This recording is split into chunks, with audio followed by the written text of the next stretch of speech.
Public Radio, live from the Boston Public Library, 4 days until Election Day. In the spirit of fairness, we'll bring you the latest from the Republican ticket, Trump and Vance, on women, on trans people, and on shooting Liz Cheney in the face. Oh, Carville, the raging Cajun. He zooms in ahead on Boston Public Radio 89.7.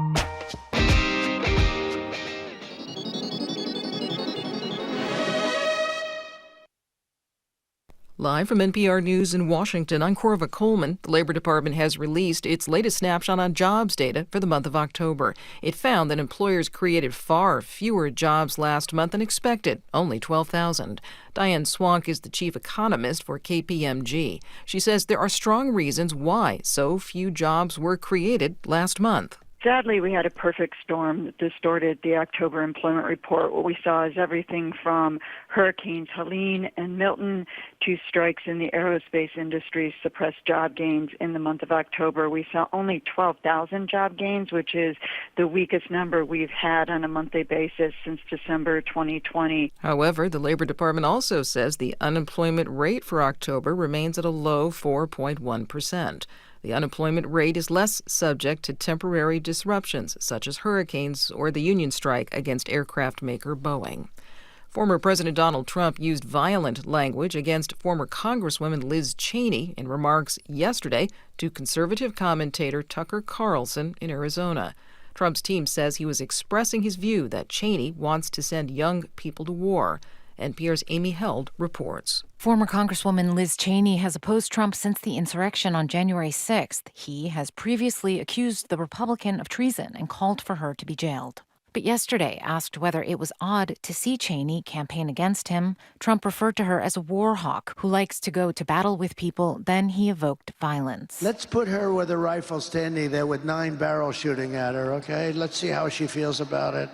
You know, when the guns are trained on her face. Cheney responded on X, saying, "This is how dictators destroy free nations. They threaten those who speak against them with death." Trump frequently talks about revenge on the campaign trail, describing domestic opponents as the enemy from within. Amy Held, NPR News. Vice President Harris held a rally in Reno, Nevada. She criticized Trump over a comment this week. He said he would protect women, whether they like it or not. Trump also added that he was going to protect women from migrants coming in.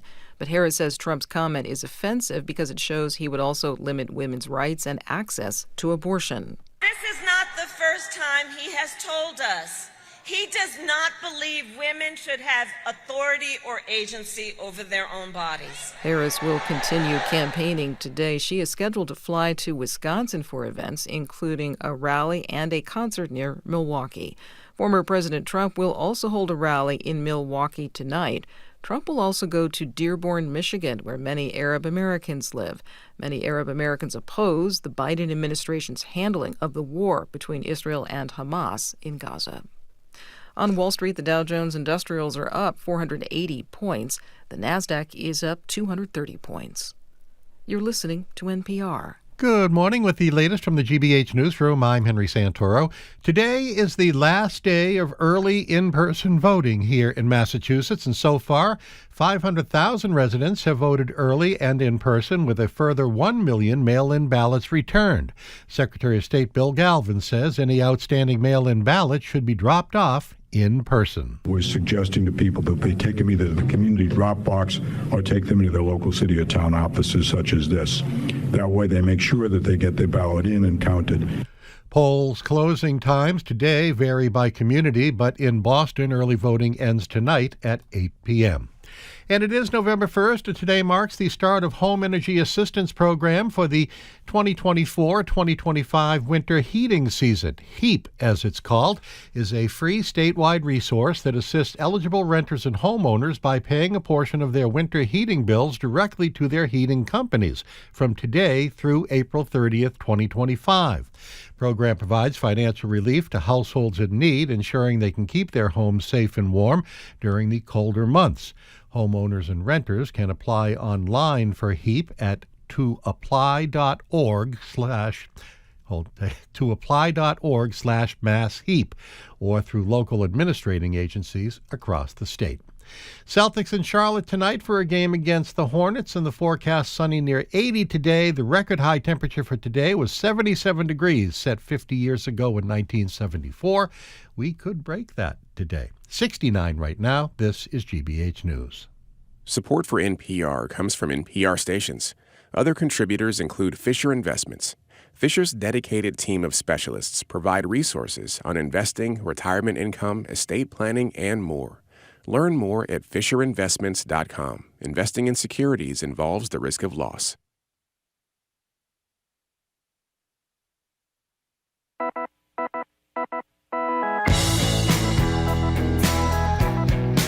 Eastern Browdy, I am Marjorie Egan. You're listening to Boston Public Radio, 89.7 GBH, broadcasting live. Thank you from the Boston Public Library and streaming at youtube.com/GBH News. We're going to be treated to some live music from Thea Hopkins in about 30 minutes, which you're really going to enjoy. And later in the show, the Ragin' Cajun, James Carville, will zoom in. That's going to be about 1 o'clock or right after the 1 o'clock news. And he's going to talk, obviously, about the race and about a new documentary that features James Carville.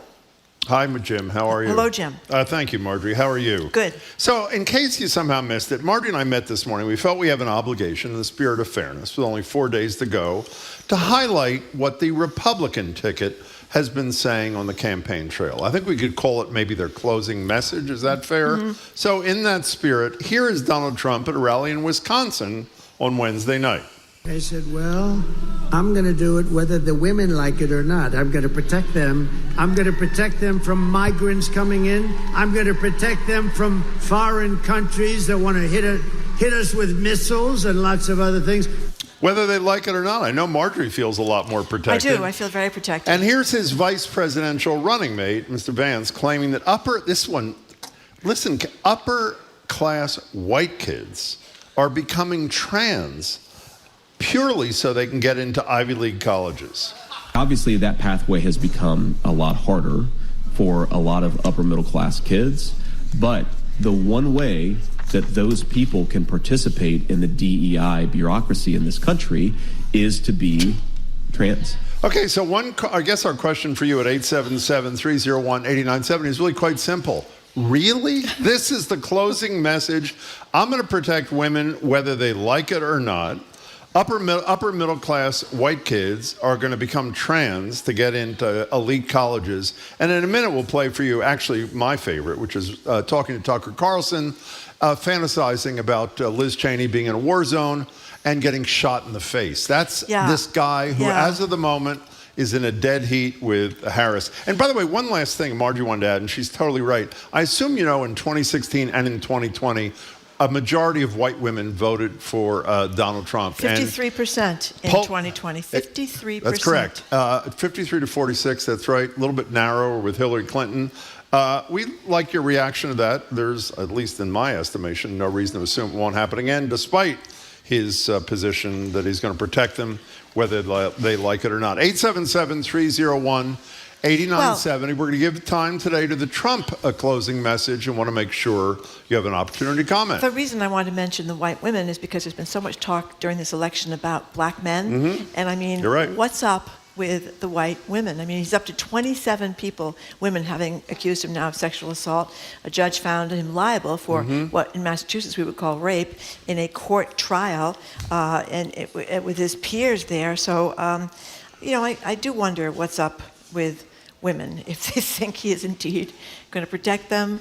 I would say you don't want to be alone with them for more than 2 minutes in a room. That's really, what somebody I would say. said on CNN the other night, which was great. I think it was after some Republican consultant was saying, Trump's the one, etc. And he said, it's totally true. Beyond what we have said repeatedly, do you know any company, small or large, that would hire a person with this resume as their CEO? No. And this person said on CNN, would you leave your teenage daughter? No. With this.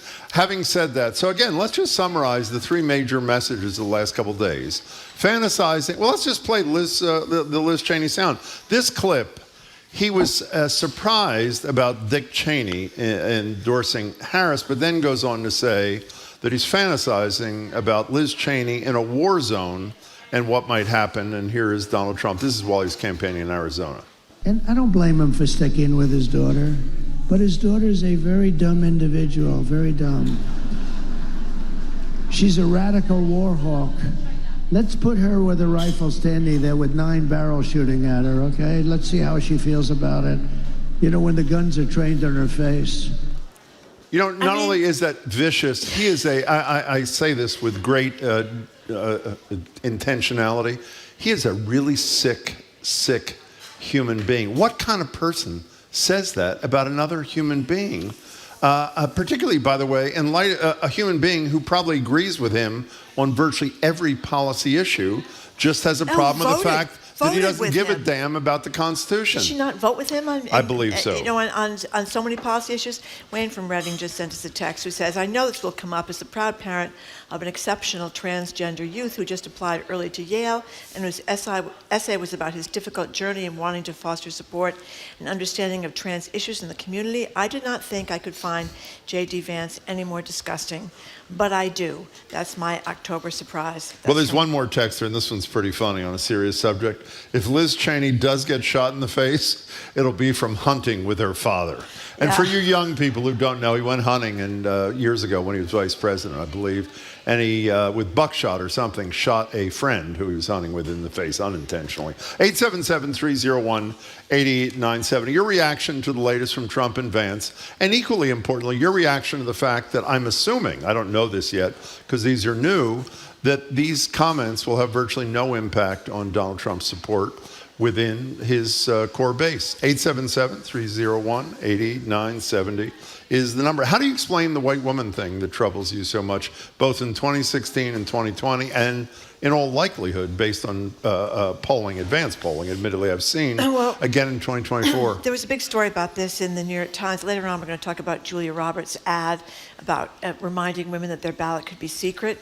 And why? You should say why. Because they're afraid that their husbands are going to get upset with them if they don't vote for Donald Trump. The ad is really good. It's kind of creepy in the way they did it, very effective. But this story talks about women do actually worry about that, at least according to the people they interviewed in this. They don't want to get in a fight, a political fight with their husband, so they don't want to tell him that they're not voting for Donald Trump. They don't want to tick him off. And then there was this horrible anecdote about one of these people that, door knockers that go around trying to talk to people about different candidates. And this woman talked about knocking on a door in Pennsylvania, and the husband came to the door. He said he didn't want her to talk to his wife. And as he's leaving, the husband yells out the window, "My wife is going to vote for whomever her husband says she's going to vote for." Now, we like to assume that's the exception, that's not unusual. We also don't know if it's true, but he did say it. But there's also these stories about Post-it notes up in bathrooms, in the stalls of bathrooms, reminding women that their vote is secret. They don't have to tell their husband whom they voted for. So, this could be aimed at evangelicals. There's a lot of evangelicals who think the husband is the head of the house, you do what he says, and I suspect that that's what this is aimed at. 877-301-8970. 4 days to go. Thought we'd highlight the Trump-Vance closing arguments, I guess. Joe and JP, Jamaica Plain, you're first on Boston Public Radio. Thank you for the call. Hi. Hey, how are you? Good. Hey, there's just too much to kind of talk about here. But I do think, I felt like it was trending towards Trump, but now I feel like it's trending back towards Kamala, and I do think that if there's anyone left on the fence, it's women that talk about supporting women, is turning women off, and I think the Latinos and Puerto Rican comments, I think are going to maybe swing it a little bit. Well, one would hope. Joe, we have a horrible connection, so we got to let you go. Thanks for the call. If you didn't hear that, he's saying his comments about Latinos, Puerto Ricans in particular, should make a difference. Comments about women, I would think so, but there's never been a candidate who is more immune to vote loss, regardless of who he assaults verbally or physically, in the case of those 24 women, than Donald Trump. So I have no idea what the impact is going to be. There have been a lot of good stories about. Have you seen these interviews with Puerto Rican not just jockeys, radio talk show hosts who are talking about they can feel on not just personally, because you don't know if they were for Trump or Harris to begin with, but they say that regular callers who were Trump leaning or Trump endorsing have changed their tune. I don't know if that's anecdotal. I don't even know if it's true, but they suggest that is the case. 877-301-8970. You know what I'd be interested to today? Republicans, when they get asked about these horrible things Trump says, they usually say, well, I didn't hear the clip, or well, he didn't really mean that, or that was a joke. I'm interested in what they come up with today when the reporters chase him down to ask him about the guns shooting, 9 guns shooting Liz Cheney in the face. He didn't mean it. He was just, he was talking about war and her being a war hawk and that or sort of thing. J.G. Vance, like he said about the Puerto Rican joke. Don't we have a sense of humor? Can't people just take the joke? I don't know how. I don't think I'd be happy about somebody saying they wanted 9 guns aimed at my face. I'm sort of embarrassed to admit this, but this is true. I watched, I would say, 5 times this morning the Vance interview. I can't remember with whom. Joe Rogan? Oh, Joe Rogan. Yeah. About the trans thing. To see if there was any irony in his voice. I mean, nothing excuses it. It seems to me he really believes that if rich white kids are afraid they can't get into an elite school, that they become trans for that reason alone. He wasn't. And it wasn't that they were going to cheat and claim they were trans when they weren't, that they were going to be trans. Exactly. Become trans. Did you not think he was totally... my take was he was totally serious. Well, as I said a million times, if you read his book about the horror he grew up with, he's a guy that's got a lot of problems, which I don't think he's dealt with. He wants to have everything all lined up because his childhood was such total chaos. That's what he wants. He wants Have you seen the interviews with the trans woman who was just brilliant, Sophia, I can't remember her last name, who was, you have on CNN, who's one of his best buddies from, I think, is it Yale Law School, wherever it was? Oh, that they were very friendly when he was at Yale. And then, obviously, he turned on her. And she's the one that shared texts and emails and that sort of thing. And then he also, did you mention the normal gay guys thing? No. Yeah, that's the other thing. It's another Vance. He said in the same interview with Joe Rogan that he thought he and Trump were going to get the normal gay guys group. And then I heard this discussed last night on CNN, and Anderson Cooper, who's a gay guy, said, well, I know an awful lot of normal gay guys, and I don't see any of them turning toward Donald Trump. No, he had a better line, too. He said, I assume he means, when he's talking about normal, excluding people like drag queens, who, by the way, wear less makeup than Donald Trump, which I thought was a pretty great.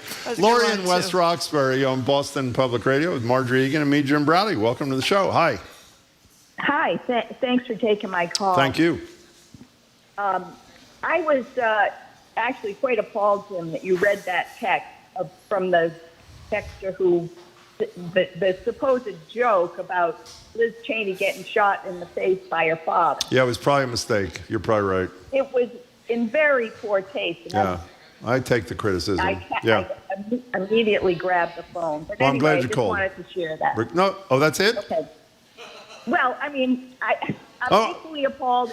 I'm not equally appalled, but the whole Trump firing squad thing is beyond despicable. Lori, thanks, and I think your criticism is well-founded. I shouldn't have done it. Thanks. It is insane. It is just insane. No, who talks like that? Who would ever say they want to see somebody Donald Trump shot in the face by 9 guns because they don't like their political stance? And the idea that isn't immediately disqualifying. As we point out, this guy, if he wins, is going to be in charge of all the weapons, all the nuclear war things. We've got all these people, all these generals that work really close to him, Milley, Mattis, John Kelly, all saying he's dangerous, he's crazy, he can't be trusted, he's a fascist. You have all those hundreds of people, Republicans, a lot of them, who worked in the Department of Homeland Security saying he's scary, he's dangerous. I mean, we're getting warned all over the place. I don't know what people are thinking. Do you think he's got a problem with women? Do you think that's they played some clips the other night on some station I was watching about every comment, a lot of public comments he's made, not only about women, but particularly black women, like Letitia James, who was obviously the Attorney General of New York, who won, a $500 million fraud judgment. Fonnie Willis, obviously the prosecutor in Fulton County, Georgia, who's gotten a little bit of hot water, but is the lead prosecutor there. Alvin Bragg, who is a guy, but is a black guy. You know what all of them are, they're all racist, by the way, according to Trump. They're all racist. And apparently that isn't moving fair-minded people who support him either. I mean, Megyn Kelly pointed this out. She used to be on Fox News. Remember, she asked him the question about how all the awful names he called women, including pig and stuff like that. And then, of course, for asking that question, and other things that went along with it, she lost her gig on Fox News. So here, let me just read this before we take a break. I'm sorry. This is an anonymous texter. On the Fox News channel, The Five, this morning, host Jesse Waters said that if he found out his wife was going into the voting booth and pulling the lever for Harris, that's the same thing as having an affair that violates the sanctity of our marriage. How'd you like to be married to that guy? Regardless of what her political persuasion is. Listen to this one from Monique and Lowell. What'd she say? Yesterday, he was protecting us women. Today, he's shooting us in the face. I'm so excited about tomorrow.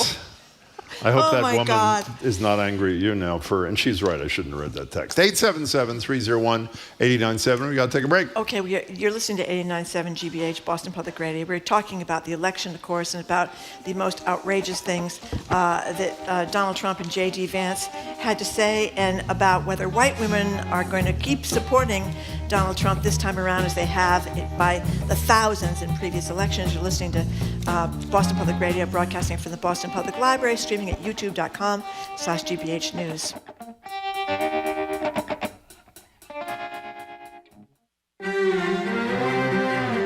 The people of Bougainville want independence, and to get it, they'll need allies. We can be partners with the U.S. It will be another new democratic nation coming out.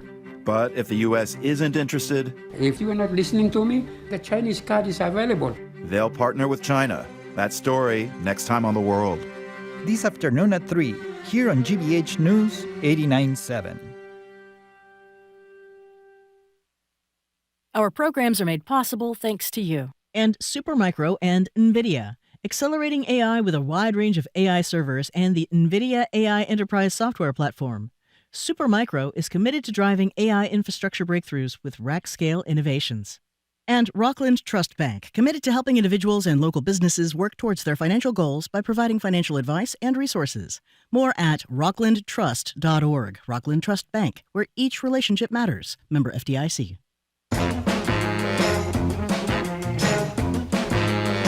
Welcome back to Boston Public Radio. Jim Browdy and Marge Regan, live at the library, streaming at youtube.com/GBH News. You just got to say hello to a good friend of ours, Larry Malter. He used to run the Garden, wonderful citizen of our community. Democratic strategist James Carville, he of It's the Economy Stupid fame and much more, is going to zoom in at 1 o'clock.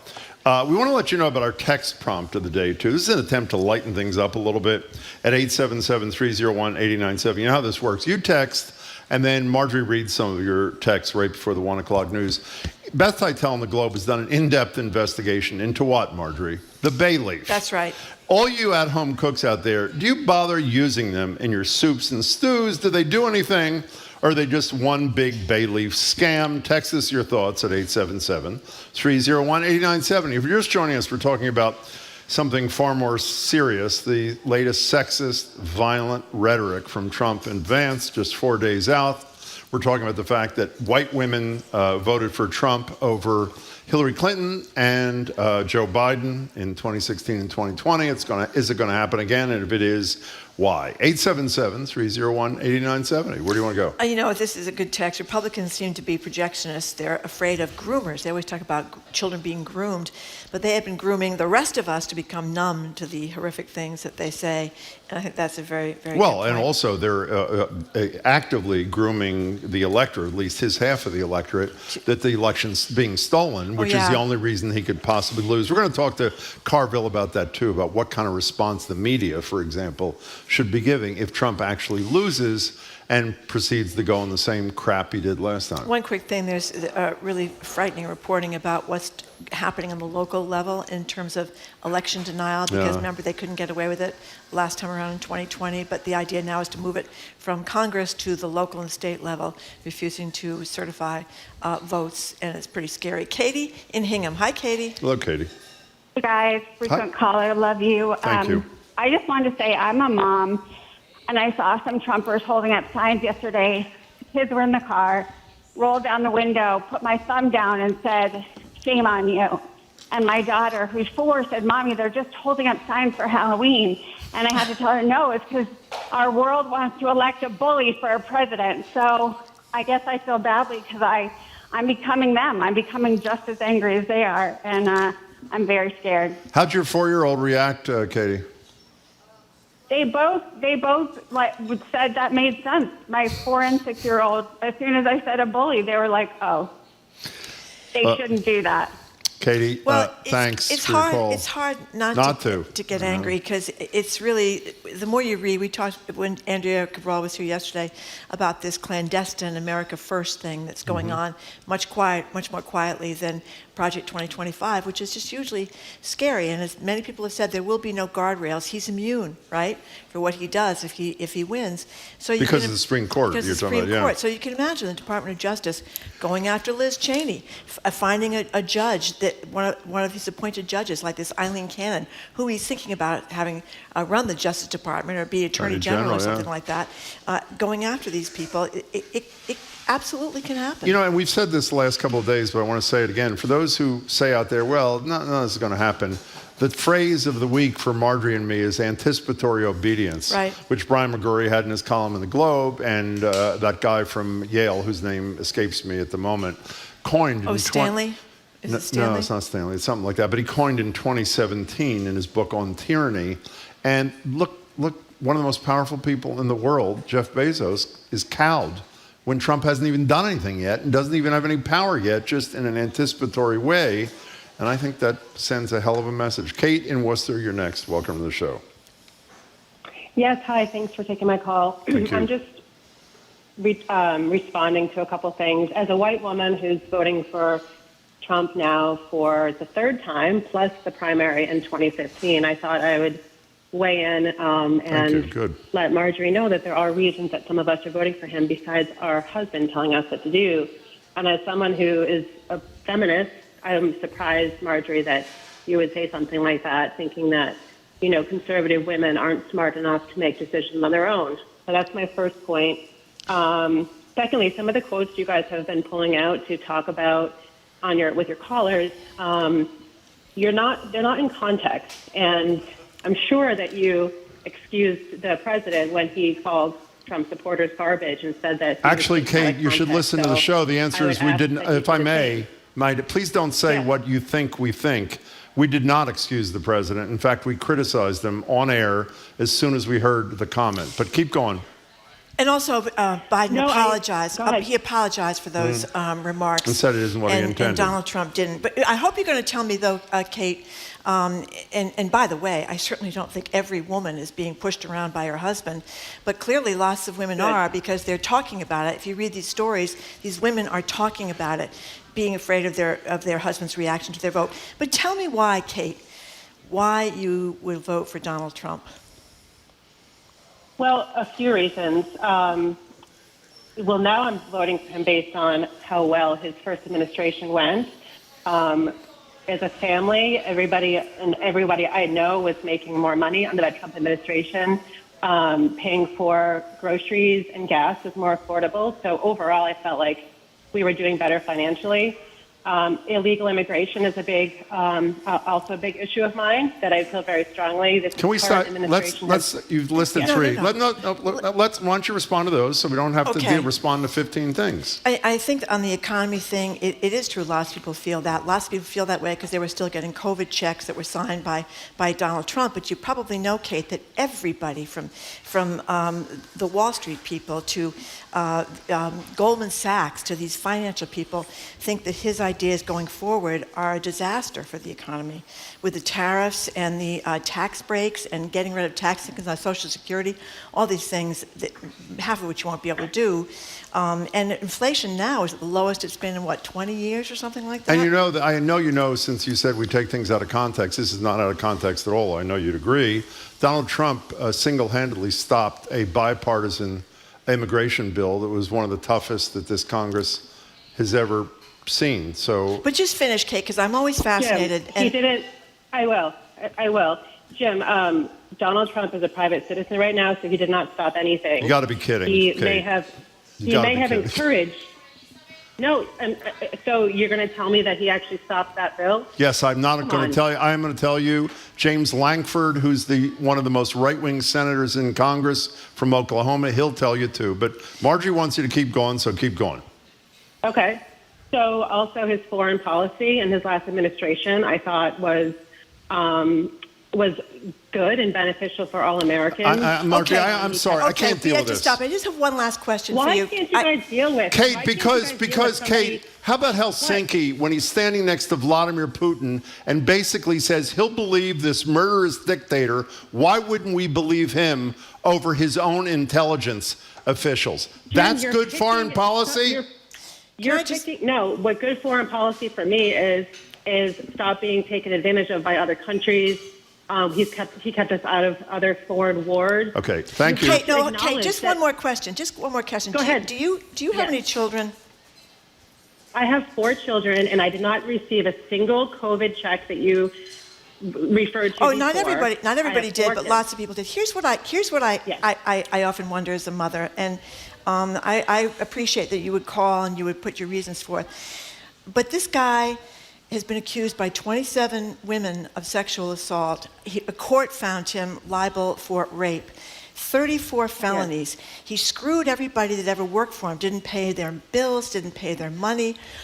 Lies come out of his... he is a horrible person, and that's what I always wonder as a mother. What do you say to your kids when he gets into office the next time and tries to do things like get Liz Cheney arrested and put in prison? What do you say to your children? I'm actually glad you asked me that because I'd like to respond based on your former caller. When I told my children, especially when they were younger, is that no matter who the president was, I would make sure that their lives did not change. They would go to school every day. I would go to work every day. They do not need to fear who is the president. It is my job as their mother to protect them. And that's what every parent should be telling their children. Okay. And I'm sorry that so many people are so afraid of this man. No, I agree with you on that. Migrant parents should tell their kids years ago that when they're locked up in a cage, separated from their parents, that they will protect them. Kate, thanks for the call. 877, you're a nicer person than I.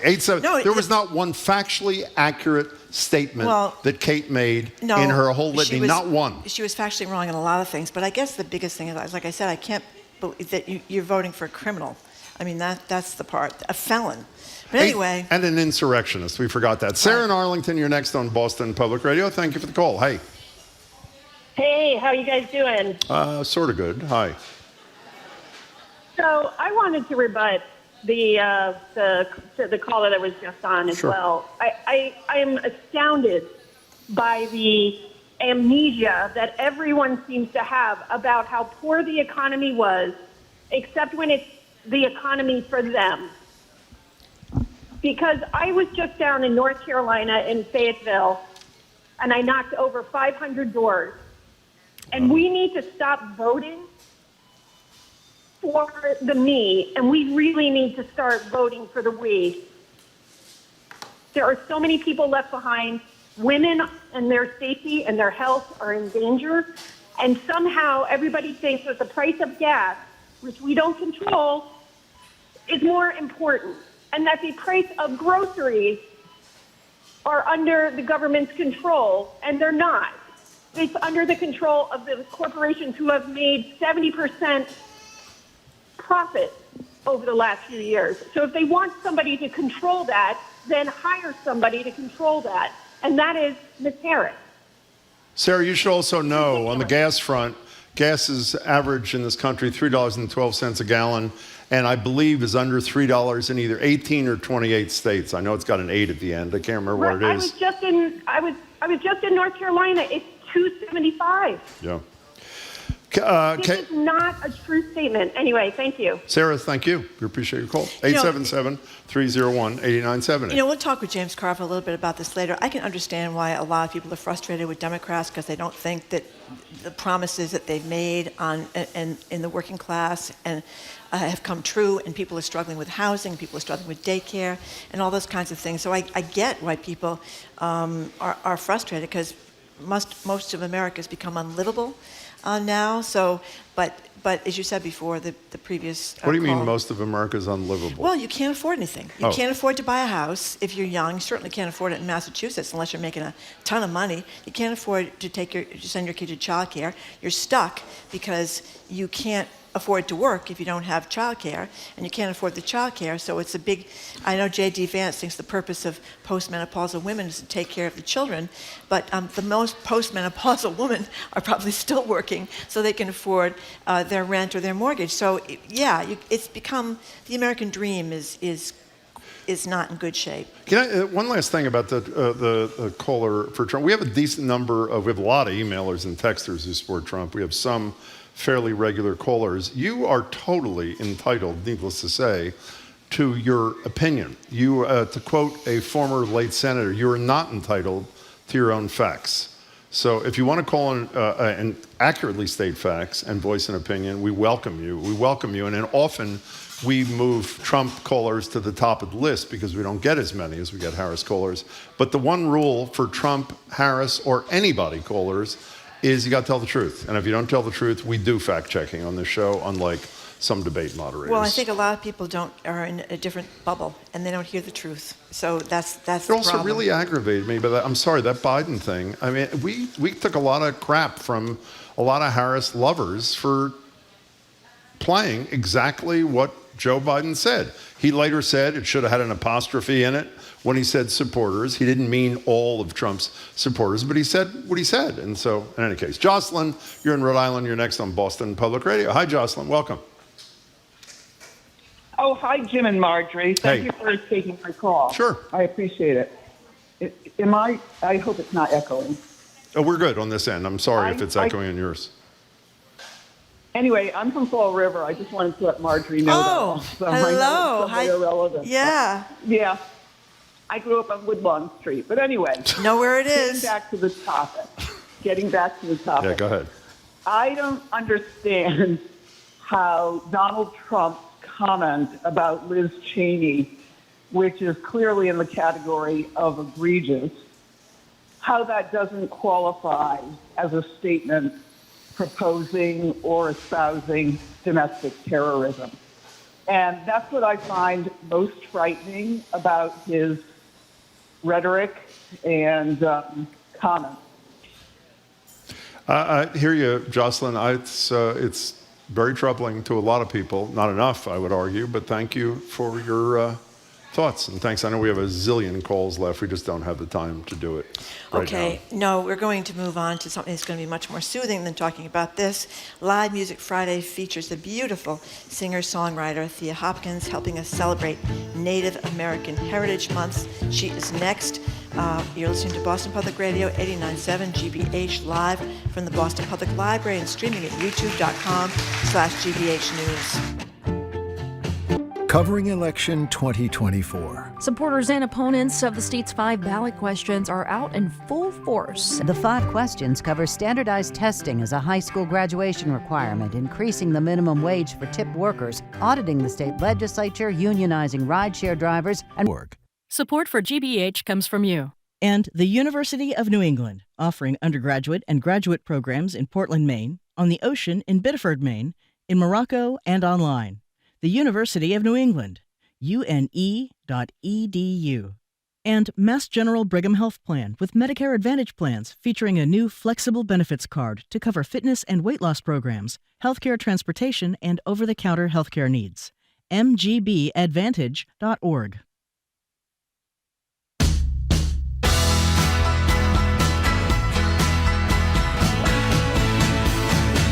Welcome back to Boston Public Radio. Jim Browdy, Marjorie Egan, live at the library, streaming at youtube.com/GBH News. James Carville joins us, zooms in at 1 o'clock ahead of a show at the Schubert tomorrow. Quick reminder, our text prompt of the day, we'll get to it right for 1 o'clock, 877-301. It's about those bay leaves, that container that's been in your cabinet for 80 years. Do you use them? Are they value, or is it one big scam? Thank you, Beth Teitel in the Globe. Again, Marjorie will read some of those right before 1.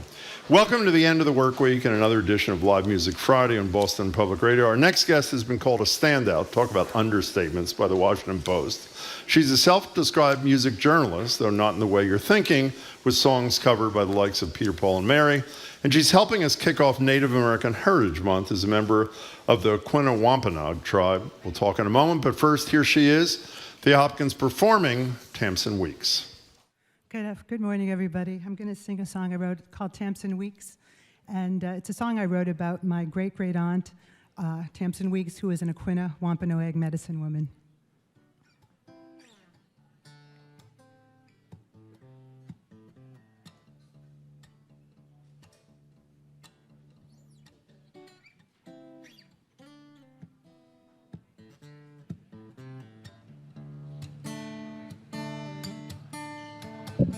Tamsin Weeks walks alone, gathering leaves and twigs.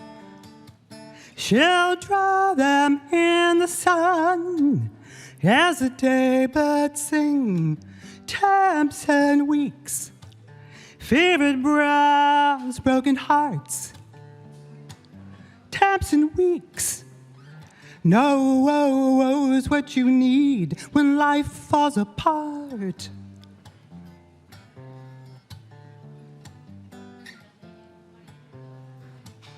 Have a sip of her brew, ghost tea it is called.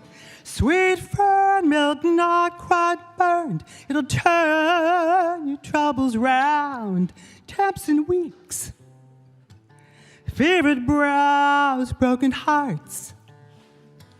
Tamsin Weeks knows what you need when life falls apart.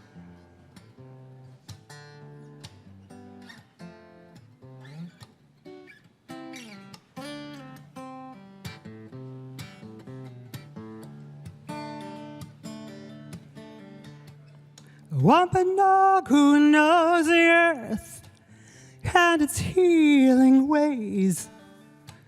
Secrets passed down to her from Indian yesterdays. Tamsin Weeks, fevered brows, broken hearts. Tamsin Weeks knows what you need when life falls apart. Knows what you need when life falls apart. Knows what you need when life falls apart.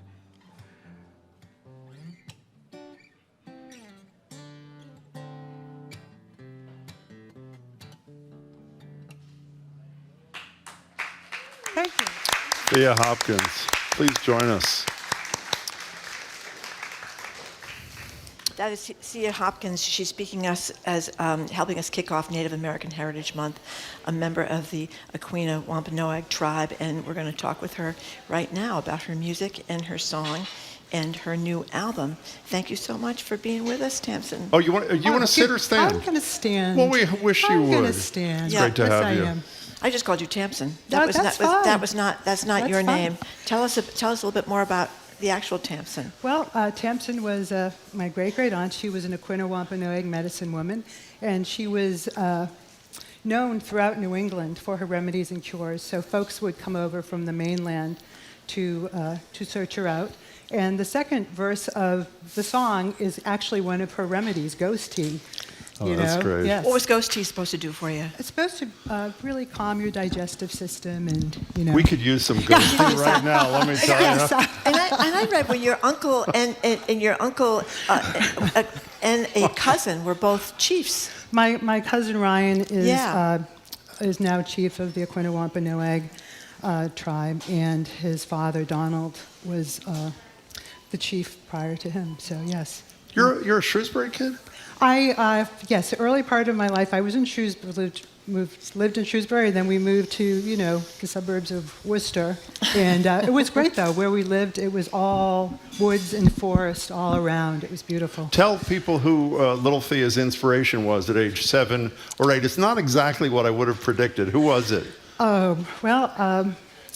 Let's see now. I first fell in love with the aria from Carmen, and I insisted that my mother go and get me the book of music so I could teach myself the translation into English. And then I was in love with Edith Piaf. I mean, it was great. I was a strange kid. I'll admit it. So tell us about Red Roots America. Well, Red Roots Americana is basically, it's a term I came up with to describe my music. as having, red roots, Native American, as well as every other types of roots music, which is part of the American, soundscape. So I wanted to, basically describe it in that way. So, yeah. I was surprised. One of two of our colleagues, actually, Mara Melidis and Sienna Griffin, wrote a piece about up at the State House. We have all this stuff about, John Eliot preaching to the Indians. Mm-hmm. We have all this stuff about Christianity. We honor the Civil War Army nurses, fallen soldiers, black military regiments, on and on and on, and almost entirely forget the Native Americans. Well, yes, there is that issue still being dealt with as far as, the intentionality of what is included in history versus what is not included. So, but I can say that, within Native communities, Indian country, there's a lot of vibrancy, and there's a sense of healing going on, I would say, very much. Things are moving forward. Speaking of healing, the reaction I heard from a lot of indigenous peoples after Joe Biden made his apology because of the cruelty or savagery in these mm-hmm. Indian boarding schools was that it allows healing to move. Many of the people who were there, many leaders said it's not enough. It's a good start. More things have to be done. Was it a major moment in your estimation? Apparently not. What do you think of it? Well, Jim. Glad you asked, Jim. Thank you for asking that question, Jim. I think it's a symbolic effort. I think that that there is much more that needs to be done as far as a recognition of the impact that residential schools had on Indian communities. My grandfather attended Carlisle Indian School. Yeah, I know that. So when I was a child, the lessons that my mother was taught from him were passed on to me in a sense of trying to protect me and understand where I should try to position myself in order to fit in, But, and I understand why that was done. My grandfather never, ever spoke about his experiences there, ever. And I'm sure there are reasons why he didn't. He was wonderful. My grandfather was Bill Ryan in Aquinnah, and he started a plumbing business, mm-hmm. and he became a plumber to the stars. I mean, he was a very just friendly, personable guy, and Jimmy Cagney was one of his. Really? Yes. Oh yes, all of these people, and he was just a very popular, sociable, wonderful, wonderful man. Smile on your face talking about your grandfather is huge. I love that. Plumber to the stars. I love that. He really was. I mean, it was, So I read where one of your big breaks in your career came when you entered a contest, a songwriting contest, and it was being judged by Paul from Peter, Paul, and yes. Mary, correct? So tell us what happened. Well, the way that happened was I had taken a break from music, and I was working in the corporate world, and then I realized there was a turning point, as happens in your lives at certain times, and I realized I could continue on this path, or I could go back to what I truly love, because it was one of those things that just keeps calling you. And so I put out this album, and I had a song on there called Jesus is on the Wire. I entered it into a song contest that Noel Paul Stuckey had through his Public Domain Foundation, and I thought, well, I'll just give it a shot. And it wasn't a winner, wasn't even a finalist, but 3 months after the contest ended, I get this email that starts off, "Hi, I'm the tall, balding guy in the middle of Peter, Paul, and Mary. That's great. And we love your song. We've already arranged it. Can we perform it?" And I was like, wait a minute. Okay, I'm having an out-of-body experience right now. And then it took me about 5 seconds to email them back and say yes. And so they... it's about Matthew Shepard, right? It is. It was written about Matthew Shepard. That's right. And remind people who Matthew Shepard was. Matthew Shepard was a college student that was killed in Wyoming for being gay. And so, yes, and I have a lot of, when I was a teenager, the gay community embraced me. They were kind of surrogate uncles and brothers to me, and they loved me unconditionally. And people that transform your life and support you, you never you never forget those connections. Those last forever. So I was very affected when that happened by that. And so they recorded the song twice, once for their album In These Times, and then again with the Prague Symphony Orchestra. We have a little bit of that. You want to hear a little bit of that? I'd like to hear it. Sure. This is with the Prague Symphony Orchestra, Peter, Paul, and Mary performing your song, Jesus on the Wire.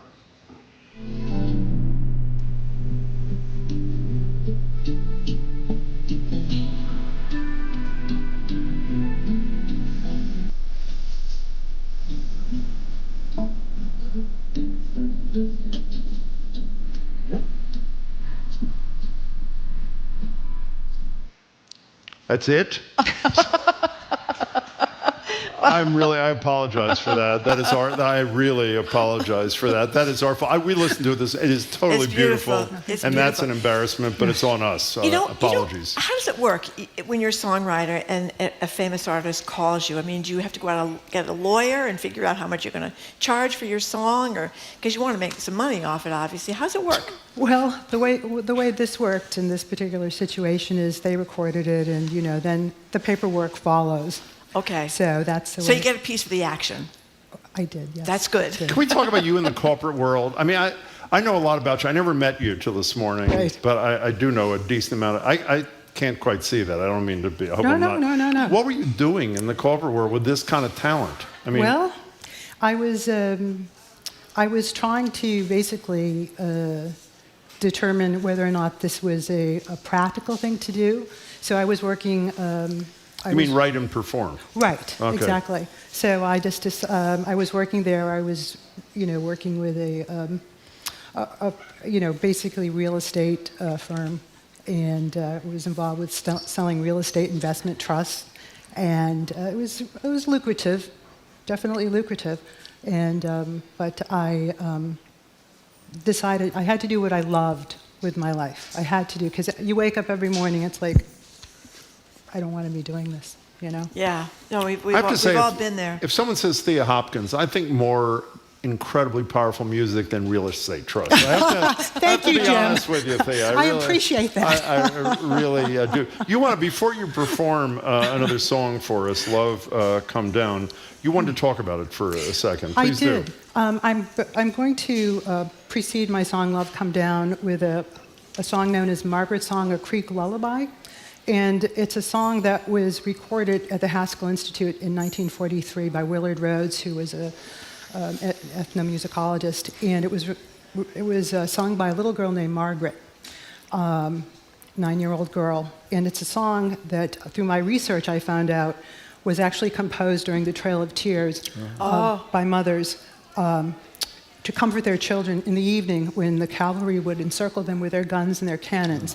And I contacted the Creek Nation to ask them for permission to sing it, because I'm not a member of it. And they said, yes, you have our permission. Simply share the history as well of the song. So I'm going to sing it in Creek, I'm going to sing it in English, and then I'm going to sing my song, Love Come Down. And I want to thank you both for welcoming me here today. Thank you both. We're very thrilled you could come. So we're going to hear... Could you gently put your headset on the table and go back there?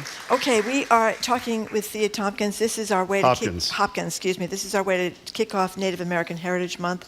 As we said before, she's a member of the Aquinnah and Wampanoag tribe, and we're going to hear this Love Come Down song and the poem about it as well. And by the way, anything you want to learn in her work, where she's going to be, TheaHopkins.com. We'll tell you that again in a couple of minutes, but here she is, Thea Hopkins. Thank you.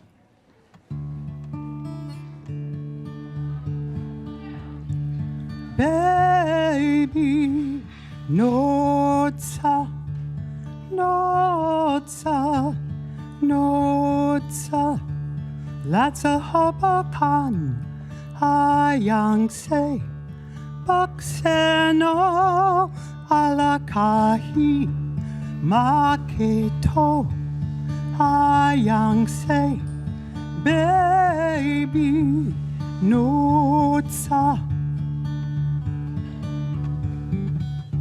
Baby, sleep, sleep. Father has gone to find turtle shells. He'll return tomorrow. Baby, sleep.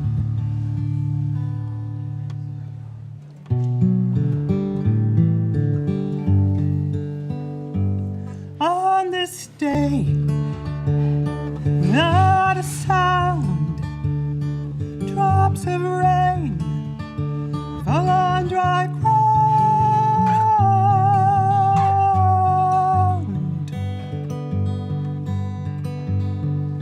And every prayer thought never heard is answered. Every word.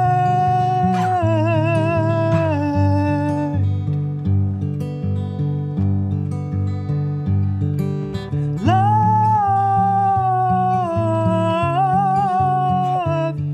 come down. Love,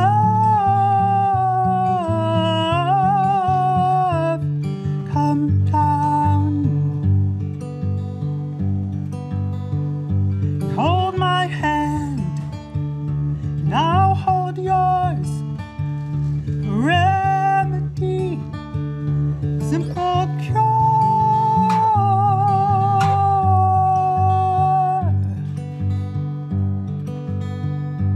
In this world where wrong has might, many times turning day to night.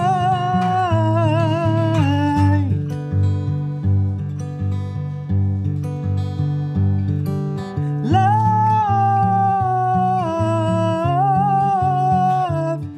come down. Love,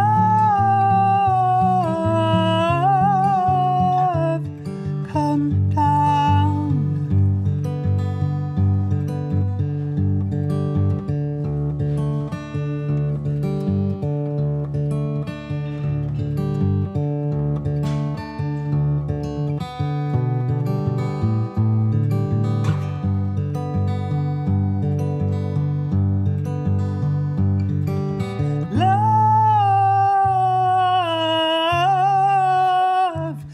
come down.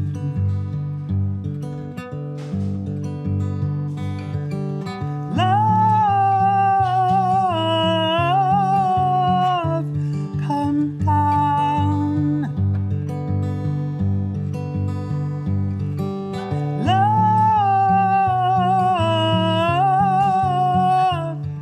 come down. Come down. Come down.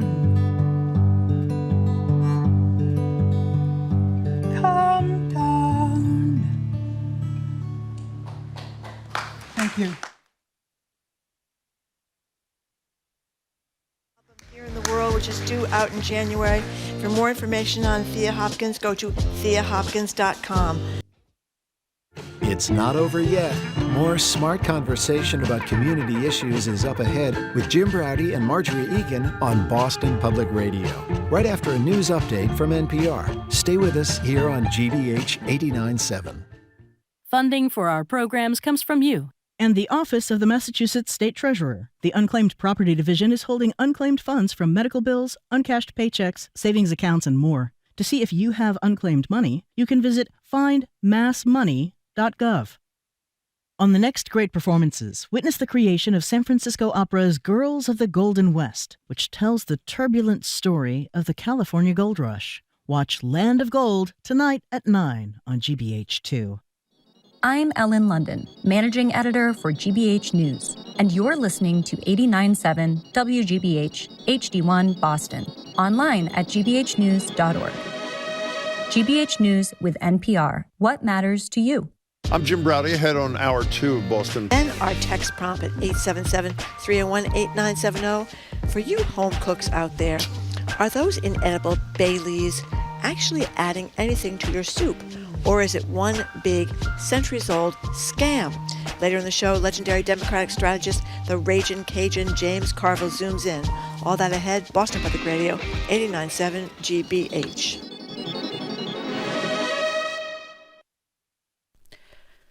Live from NPR News in Washington, I'm Lakshmi Singh.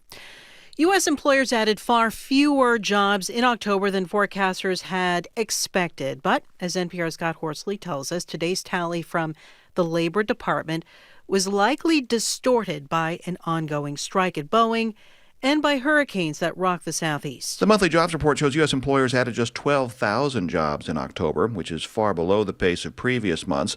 But the news comes with some important qualifiers. A drop in factory jobs, for example, was almost entirely accounted for by the Boeing strike, and Hurricanes Helene and Milton likely put a dent in job growth as well. The storms made landfall shortly before the jobs tally was conducted. The unemployment rate, which is less subject to those temporary distortions, showed no change in October. It remains a low 4.1%.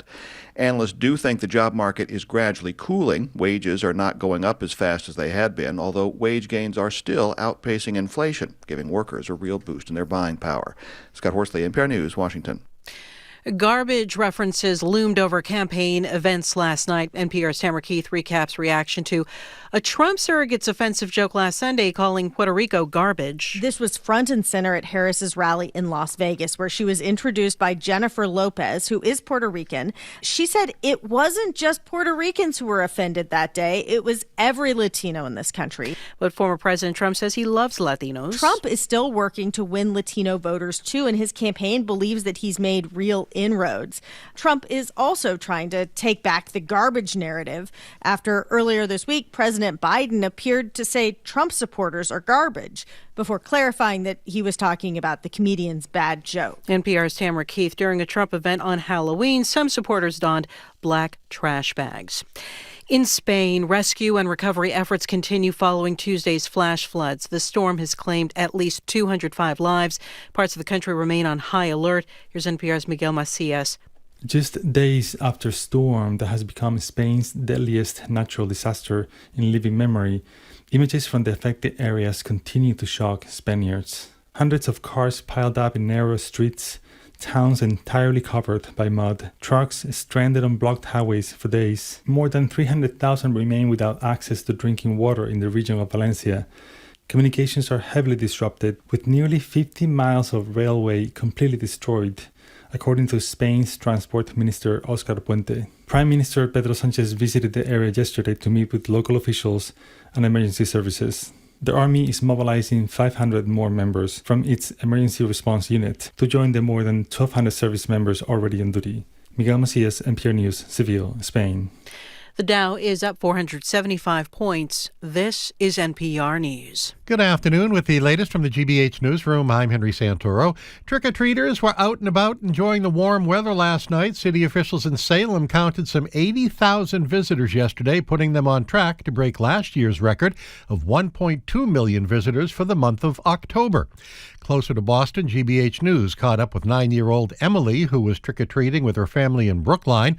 She was dressed up as Hermione from Harry Potter and looking out for her favorite candy. What did you just say you wanted? Smarties. Why do you want Smarties? What do you I like love about Smarties. Sweet and sour.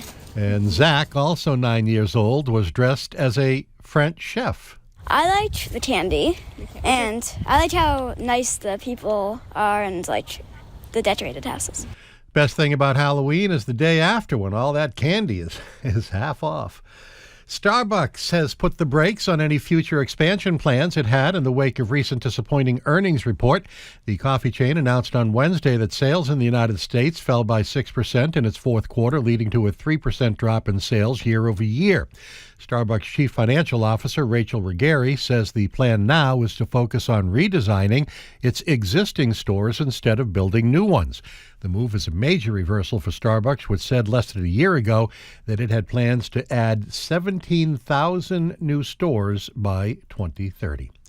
Celtics are in Charlotte tonight for a game against the Hornets, and the forecast sunny near 80 today. We could break a record of 77 degrees set 50 years ago in 1974. Only 72 in Boston right now. This is GBH News. Support for NPR comes from NPR stations. Other contributors include Progressive. Progressive Commercial Insurance protects small businesses from retailers to tradespeople. Progressive covers a variety of business needs with a range of coverages. More at progressivecommercial.com.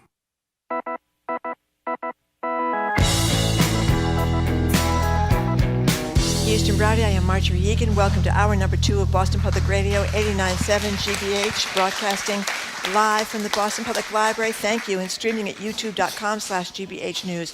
At a little bit right after 1, actually right after the 1 o'clock news, the Raging Cajun James Carville will join us. He's going to zoom in ahead of a show tomorrow. The Schubert Theater will hear about the new documentary about him as well. We have another reminder here about our text prompt of the day at 877-301-8970.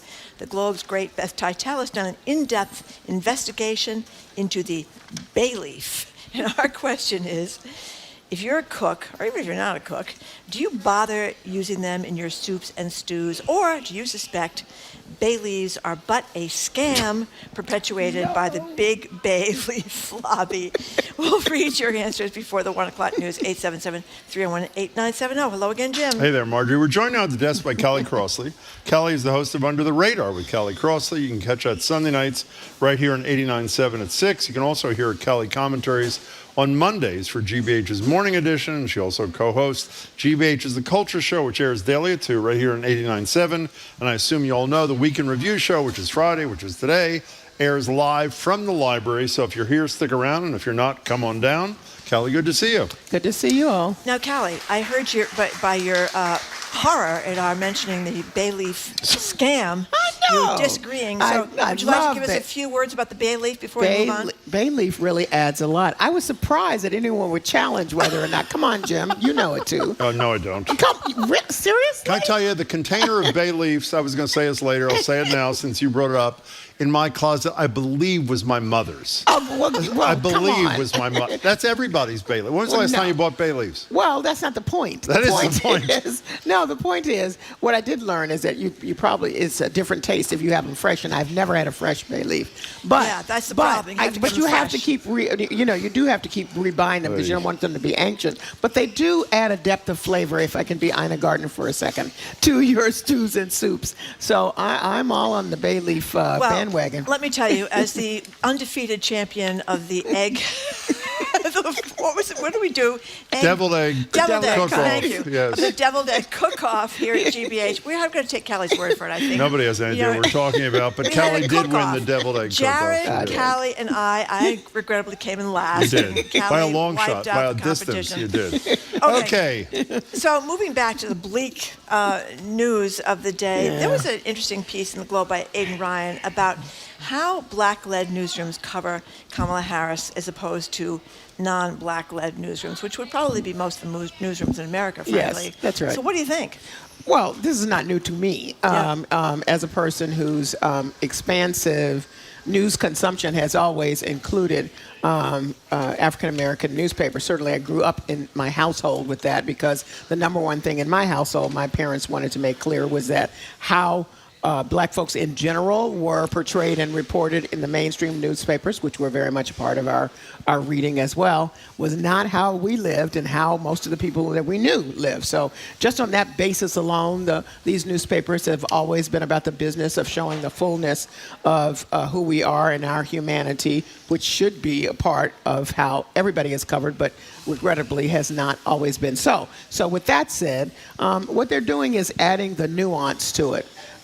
We finally gotten to the point where I think most people, if you say, well, black voters are going to, people will say in the second sentence, but they're not a monolith. Yeah. People have different takes, different places on the ideological spectrum, and that is very true. And then we've now, because of the Trump thing and some of the numbers of black men, believe me, that's really overhyped, are having more conversations about that in general. So for me, this is not new. I think everybody, to begin with, should have a broad expanse of news, places where they get their news. And so this wonderful capital B online magazine is really online website rather is a great one because they do quite a good report. By the way, they were one of the reporting outlets that did another long piece about how if you traveled across the country, you can't find a place to plug your EV in.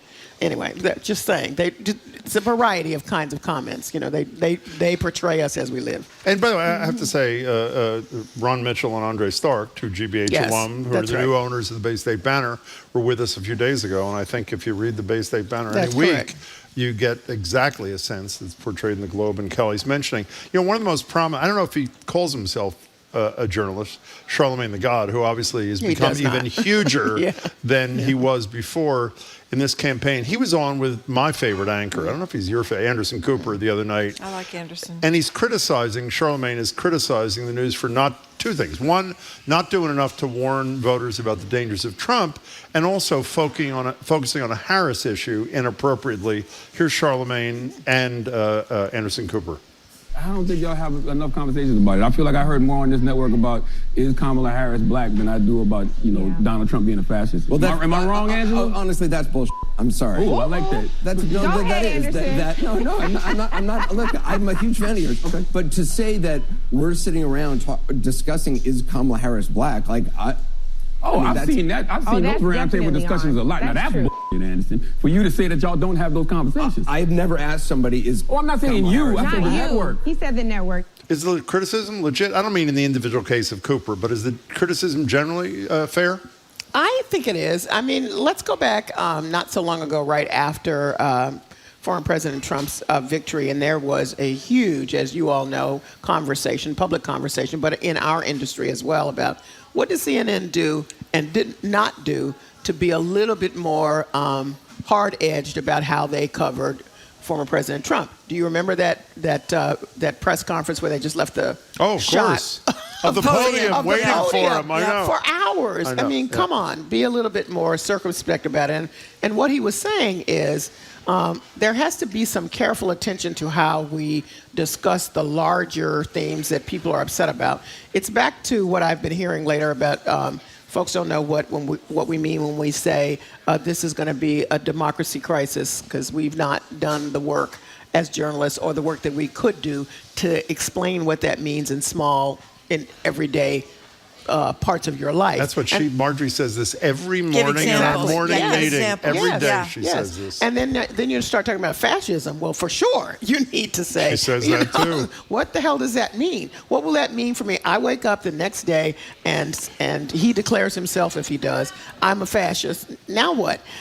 People don't know what that means. It has no meaning. So you have to explain it. So what I took from Charlemagne the God's comments are that in not being really, really precise about the language and expository about what is meant by that, then you have, in a way, supported just allowing him to be normalized. That was his issue.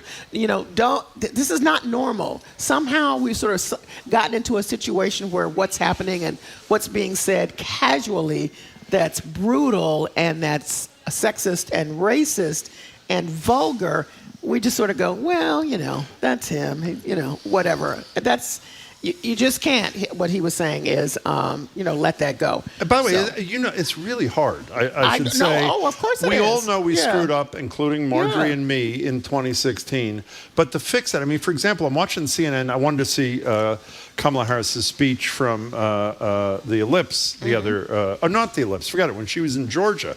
CNN, talk about overcompensation.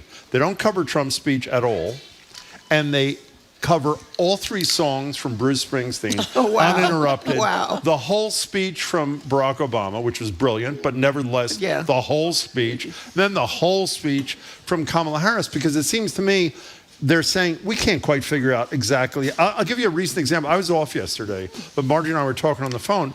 How do you when Joe Biden says what he said the other night, let's assume the worst, which he says is not what he meant. He meant all Trump supporters, not the alleged comedian. Okay, even if he meant it, and that's the worst, we've all seen the video. Trump has called Harris's supporters and Harris garbage about 3 million times. How do you report that?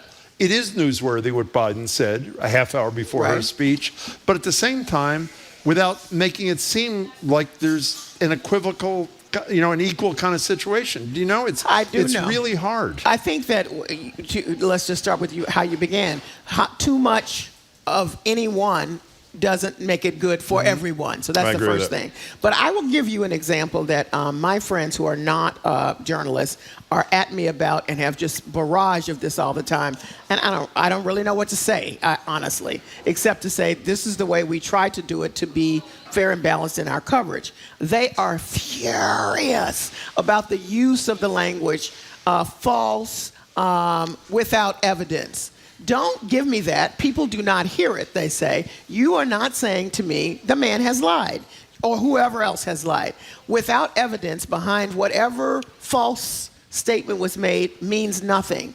So if you go back to what Charlemagne the God is saying, this is where he's coming from. You know, you're not precise about what you're saying, so that leaves me to believe that it's normalized in the way that we should accept it, which and as he is saying, it is not. So I don't know, I say, well, lie is very intense. We went around this and around this when he was in office before. We want to be very careful about how we use that word. And they're like, don't tell me that. Without evidence means nothing to me. I don't know what your friends are saying, but this is what my friends are saying to me. So as journalists, we have to figure out how we, as you say, not only balance these stories, but report them, because each of those, one was response to the other, and so they had to be covered.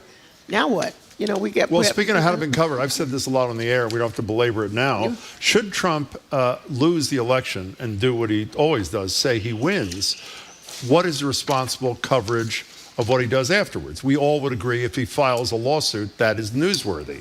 If he gives a speech with a pack of lies, or Vance does, can we restrain ourselves from covering that kind of stuff? And I just hope we have that discussion, which I'm sure we'll have in our newsroom should Trump lose. And I hope the rest of the media I can tell you right now, considers it seriously. Everybody I know who's listening to this conversation will be screaming at the radio saying, do not say without evidence. Play it and then say he said it without evidence. I don't think we've ever said that. We're talking to Callie Crossley. Okay. So there have been some new ads in favor of Kamala Harris' presidency.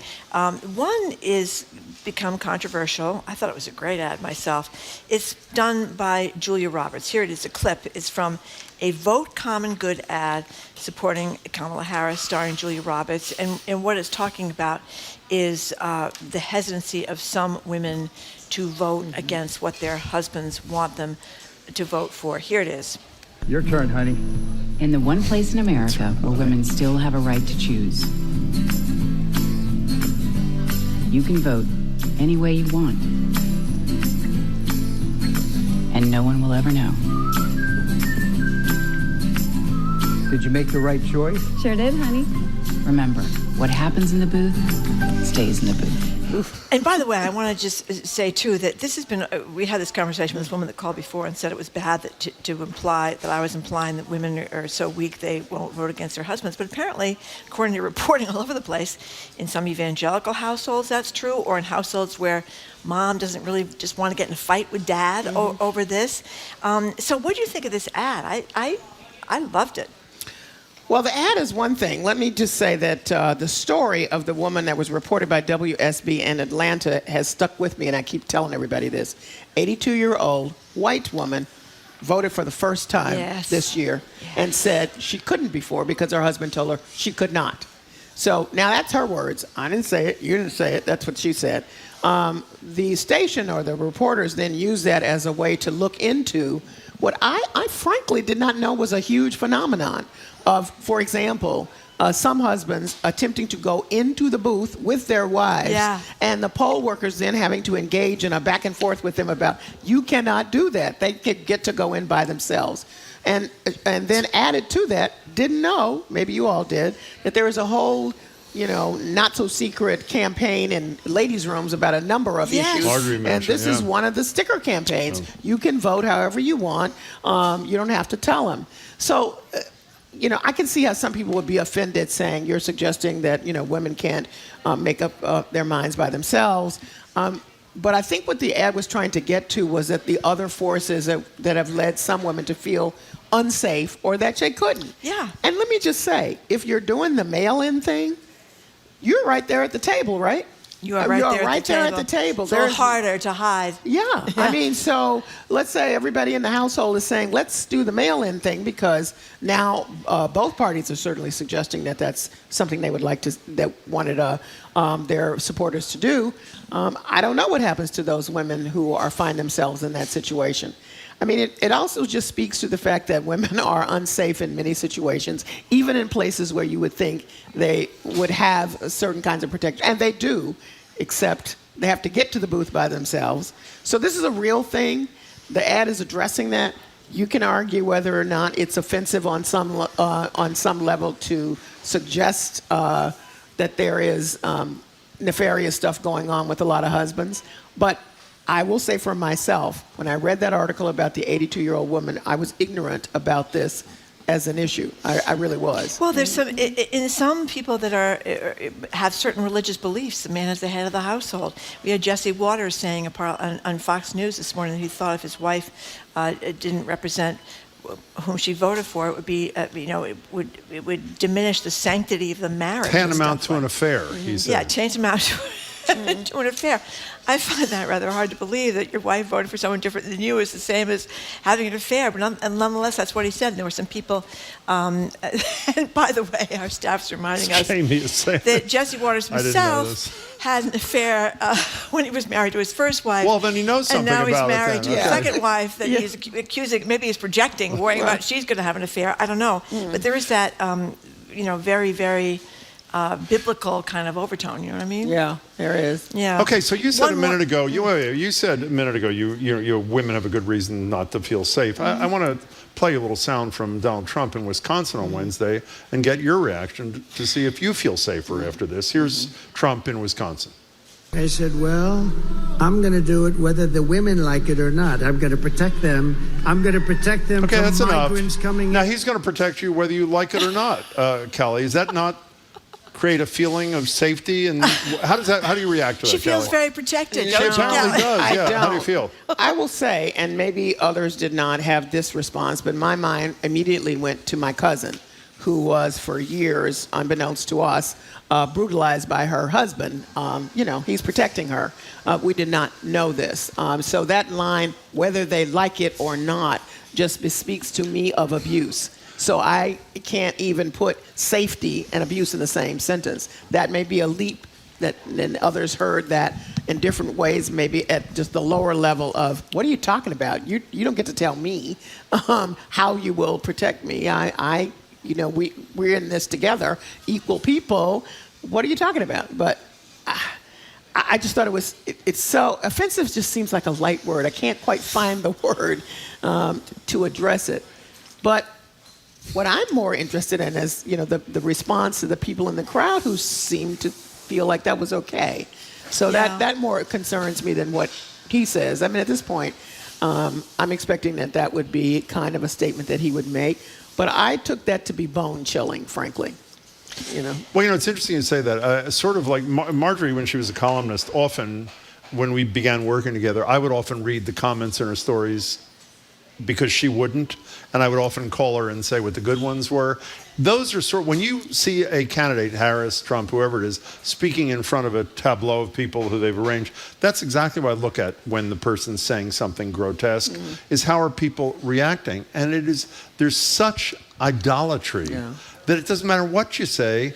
The signs are going up and down 47, as in 47th. It's horrifying. And which raises the question that I think is one of the most important questions, which no one really has an answer to, is if Trump were to lose, what happens to this view of life that 70, 80 million people seem to be totally in love with? We shall see, I hope. I just want to mention a couple more things.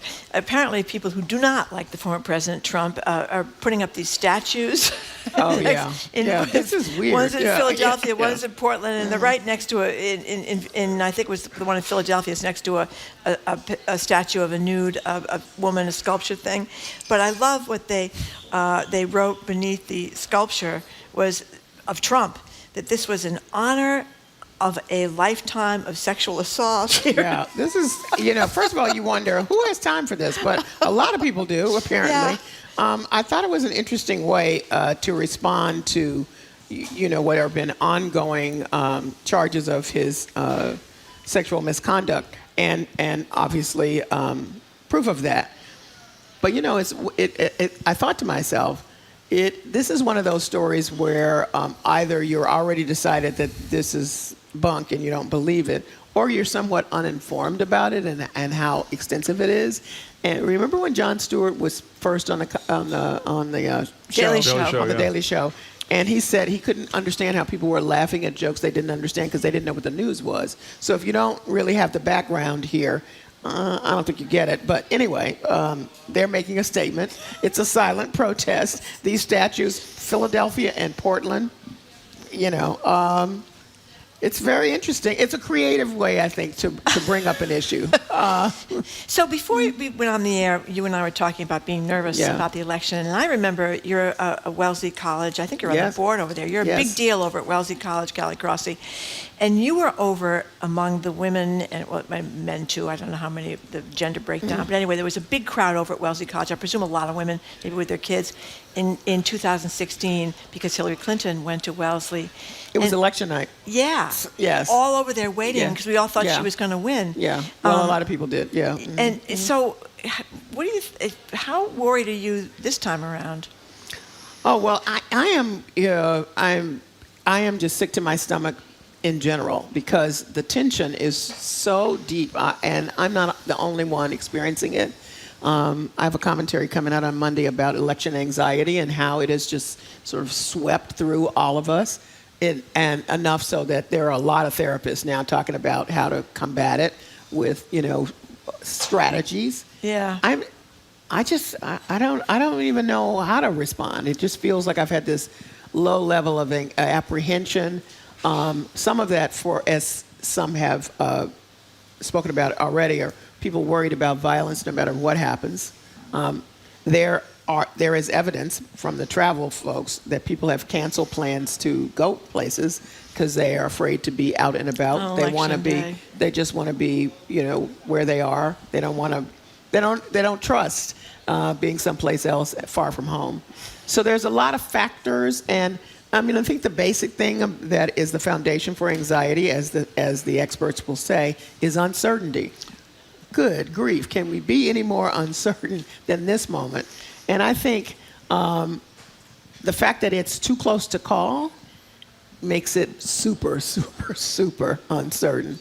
And that just ratchets up the anxiety anymore. So that's my feeling. I'm just, the young women at Wellesley during 2016 had they had election anxiety, a little bit before. But to your point, they were thinking that Hillary Clinton would come away with a victory. But for them in that moment, and what I witnessed and have spoken about, or the realization that in many ways, not talking ideologically, Hillary Clinton is me. I'm a smart young woman. I have a lot of credentials I'm fighting for. I want to do big things in the world. I'm a change maker. That's the whole underpinning of Wellesley education. We are training you to change wherever you change, wherever you live, however, and how you comport your life. And to realize that was wholesale rejected was really, really hard. So then you're asking yourself, well, where am I in the world if what I am representing is wholesale rejected? And one correction about it, I'm not a big deal at Wellesley College, but Wellesley College, the premier women's college in the world, is a big deal. Here she goes. Okay. Just want to correct. All right. Well, I think she gets paid $3 every time she says that. What are you doing? Yeah, what's on Under the Radar? And what's on at 2 o'clock? She hates telling us, but go ahead. What's on at Under the Radar is, we're doing more political analysis, pre-election analysis, because the show is airing Sunday, which is just hours really before the election. So we're talking about issues like election anxiety, but also some looking around at some other concerns that folks have expressed. And just having a political scientist eye on it. I'm having the mass politics profs are my guests, and they have the advantage of this is what they do. They study and they talk about it. So their responses are in the context of, here's what we've seen before, here's what we've not seen before, here's what we have to say. We just don't know how to assess. But I think it's interesting conversation about a lot of issues that we're thinking about right now, including parsing some of these new ads that are out there. So what's happening? Just give us a taste. What's happening at 2 o'clock? What are you Well, I talking think it's not a surprise that we will definitely be talking about the death of Terry Garr. People remember her from, Tootsie. She was great. And so many other ones. And then just personally was a great, it seemed to me to be a great person. So, me too, by the way. Didn't know her, but me too. Yeah. Callie Crossley, thank you as always. We appreciate it. We'll be listening and watching. Use bay leaves. We'll put the bay leaves back in the stew. Thank you. We have been speaking with Callie Crossley from GBH, host of Under the Radar with Callie Crossley, Sundays on 89.7 at 6 o'clock. You can also hear Callie's commentaries on Mondays, called Callie Commentaries for GBH's Morning Edition, and she's co-host of the GBH Culture Show, which airs right after the 2 o'clock news. They're going to be live here today at the Boston Public Library for the Week in Review. Callie, thank you. Okay, up next, about a month ago, a civil rights champion turned 100 years young. Marvin Gilmore founded one of the first black-owned banks in Boston, stormed the beaches at Normandy, and perhaps most impressive, agreed to join us here at the Boston Public Library. He joins with a mutual friend, James Beard finalist Tracy Chang. They are next on Boston Public Radio 89.7 GBH. Irish writer Bram Stoker wrote the vampire novel Dracula. But years before that came out, he wrote a ghost story, Gibbet Hill, that was lost for more than a century.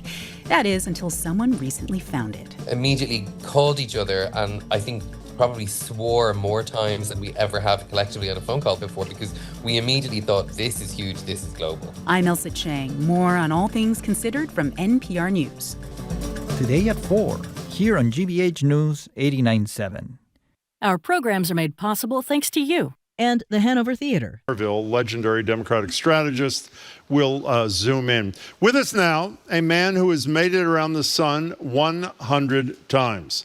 Not only did he found what would go on to become the largest black-owned bank in the nation, One United, not only did he serve our country in World War II, including in France on the beaches of Normandy, but 40 years at the helm of the Community Development Corporation of Boston, also an accomplished percussionist, a cannabis entrepreneur despite never having partaken himself, and one of the 69 names honored on plaques in the 1965 Freedom Plaza that surrounds the wonderful Embrace Memorial on Boston Common. With him, a close friend of his, Tracy Chang, the woman behind the James Beard-nominated wonderful restaurant in Cambridge, Pagu. She's also co-founder of Project Restore and tons of community-focused endeavors. She has journeyed around the sun 37 times, I believe. Is that 37 times? Marvin, happy birthday. And Tracy, it's great to see you. Thank you both for being here. So let's start, Marvin. Does 100 feel like you thought it would? I feel great. Good. To be 100 plus, it's an honor even for me to have survived Normandy Beach with the Germans fighting when I was 16 and 17 years old, but then to survive that and then come back home to be with you today, it is a trivial, and I feel good about it. Can I say something? This may be superficial, Marvin, but not only is your life something we should all aspire to, much more importantly, you look fabulous. Let me just tell you, you look really, really good. I know that's superficial, but so I know a lot about you. I don't know you that well. I know you through Tracy, and of course your legend in Cambridge is huge. You faced discrimination in the military when you tried out for the Boston Symphony Orchestra, when you applied for a mortgage. What did those experiences in that young Marvin Gilmore, how did they shape who you became, Marvin? That's a good question. Thank you. Discrimination has always been in my life. Always being a black man, an uphill battle. And somehow or another, coming home from Europe and survive and come back to America and face the same discrimination, something got into me. My mother and my grandmother were born in slavery, and they said, son, fight the odds, be a man. And I survived all of that. Being discriminated against a mortgage here, and trying to buy a home, and the owner said to me, I'm very sorry, Mr. Gilbert, this is the best I could do. And I said to him, no, that's not enough. so I'm going to own my own bank. He laughed. That was his last laughter. 3 years later, I opened up the Unity Bank and Trust. Now it's the largest black bank in America, as I sit here talking to you today. So you fight the fight with a smile on your face. You fight the fight with love in your heart. And you fight the fight that you could win and not lose the battle. And I think 100 years later, I'm sitting here today saying, I'm here, and I'm here with love in my heart. We love that. We're talking to Marvin Gilmore and his buddy, Tracy Chang. Before we get to your buddy, Tracy Chang, I just want to ask you, when I read about you not getting the mortgage and then going out and starting the Unity Bank and Trust, how do you do that? I mean, I think I couldn't go start a bank. How do you start a bank? All my life, people said to me, how do you do these things? Yeah. Well, that's my secret. That's your secret, okay. Let me tell you. I do it. You do it. I was exhausted reading about the things you've done, never mind trying to do them myself. How do you two, I know, but how do you two know each other, Tracy Chang? Yeah, we met through restaurants. So I was trying to open a restaurant. I was in my mid-20s, and everyone kept saying no to me as well. And finally, one landlord was interested, and someone said, "Oh, well, this Marvin Gilmore guy, he might sell you his liquor license." And we had lunch at the S&S in Inman Square, just around the corner. You know that place? Of course, I do. Happened to go to elementary school with the daughters of the ownership. Yep. Anyway, and the rest was history. Marvin and I became good friends after the first time we met, and we see each other every week for meals. I bring him food, we chat, and we talk about how to continue to fight that fight, because people are still saying no to people of color, to women, to young people all the time. And Marvin's still a large part of that conversation. What does your relationship with her mean to you, Marvin? I fell in love with her. Food. She was a good chef. But also, we learned not to discriminate on women. It's been helpful. And women make the best chef. My mother was one. So. And in those early days, it was hard for a female to get a liquor license to open a restaurant. And I met Tracy. With all the discrimination, I liked her. And I fought the city council. She's here today, one of the finest restaurants. She won awards all over America. Before we continue, can we just show a few photographs of Marvin with some of his friends? Can we post these and we'll tell you who they are? That, of course, is Coretta Scott King, and you recognize Marvin. The next one, can we do that? That, of course, is Bill Russell standing there. We'll go to the next one if we can. To his right, Jackie Kennedy, Nelson Mandela, Ted Kennedy standing right behind them. Marvin Gilmore, and there's another one. I think we have one more. Do we have another one? Or is that it? That's it. What can you? Who has had who in the world, other than your sons, your wife, people you know personally, who of the people you've met has had a huge impact on you, Marvin? Stayed with you, if you know what I mean. Coming back from the war, my grandmother, and also the community. I saw so many problems when I came back from the war, having to face that when I was in the Army. I tried to make a change. It was very difficult to be an African American, and I just fought a good fight with a smile on my face. As I sit here today, Crosstown Industrial Park has developed from Mayor White, Mayor Flynn, Mayor Menino, Mayor Walsh. I'm still here today, and now Mayor Wu. I'm still on the board of directors in Boston. We know still that. trying to make a change. Still trying to make a change to help minorities to be somebody. Well, we should say, when I mentioned before that you own a couple of marijuana dispensaries, everything I've read, you created them with others, not just to make a profit, but because you wanted workers in the community who were unemployed people who'd been incarcerated, who had a tough time getting a job. It was about essentially creating employment for those who needed it, right? Well, the underprivileged needed help, needed support, and they also wanted a chance to be somebody. I had the same problem because of my family was born in slavery, so I know what it's about to be nobody. And with that in mind, I was raised that way, and the Army was one of the worst places for anyone to be in. And I learned what it is to be a slave, even fighting in the early days of World War II. To come home and see what changes really had been made, and the man wanted to come up, take that money, make a change, and the underprivileged. And I've always been civilized, not for Marvin, it's for the community. We're talking to Marvin Gilmore, recently celebrated his 100th birthday. He's with his friend, Tracy Chang from Pagu, a great restaurant in Cambridge. Tracy, you mentioned that you got together talking about the liquor license, had lunch at the S&S. But a lot of people 37 don't have friendships with people 80, never mind 90 or 100. What have you learned being friendly about living your life and getting older and all that? What did you learn from Marvin? Well, I think it's interesting because everyone has an outer age, but they also have an inner age, right? And inside, I think I feel 100, and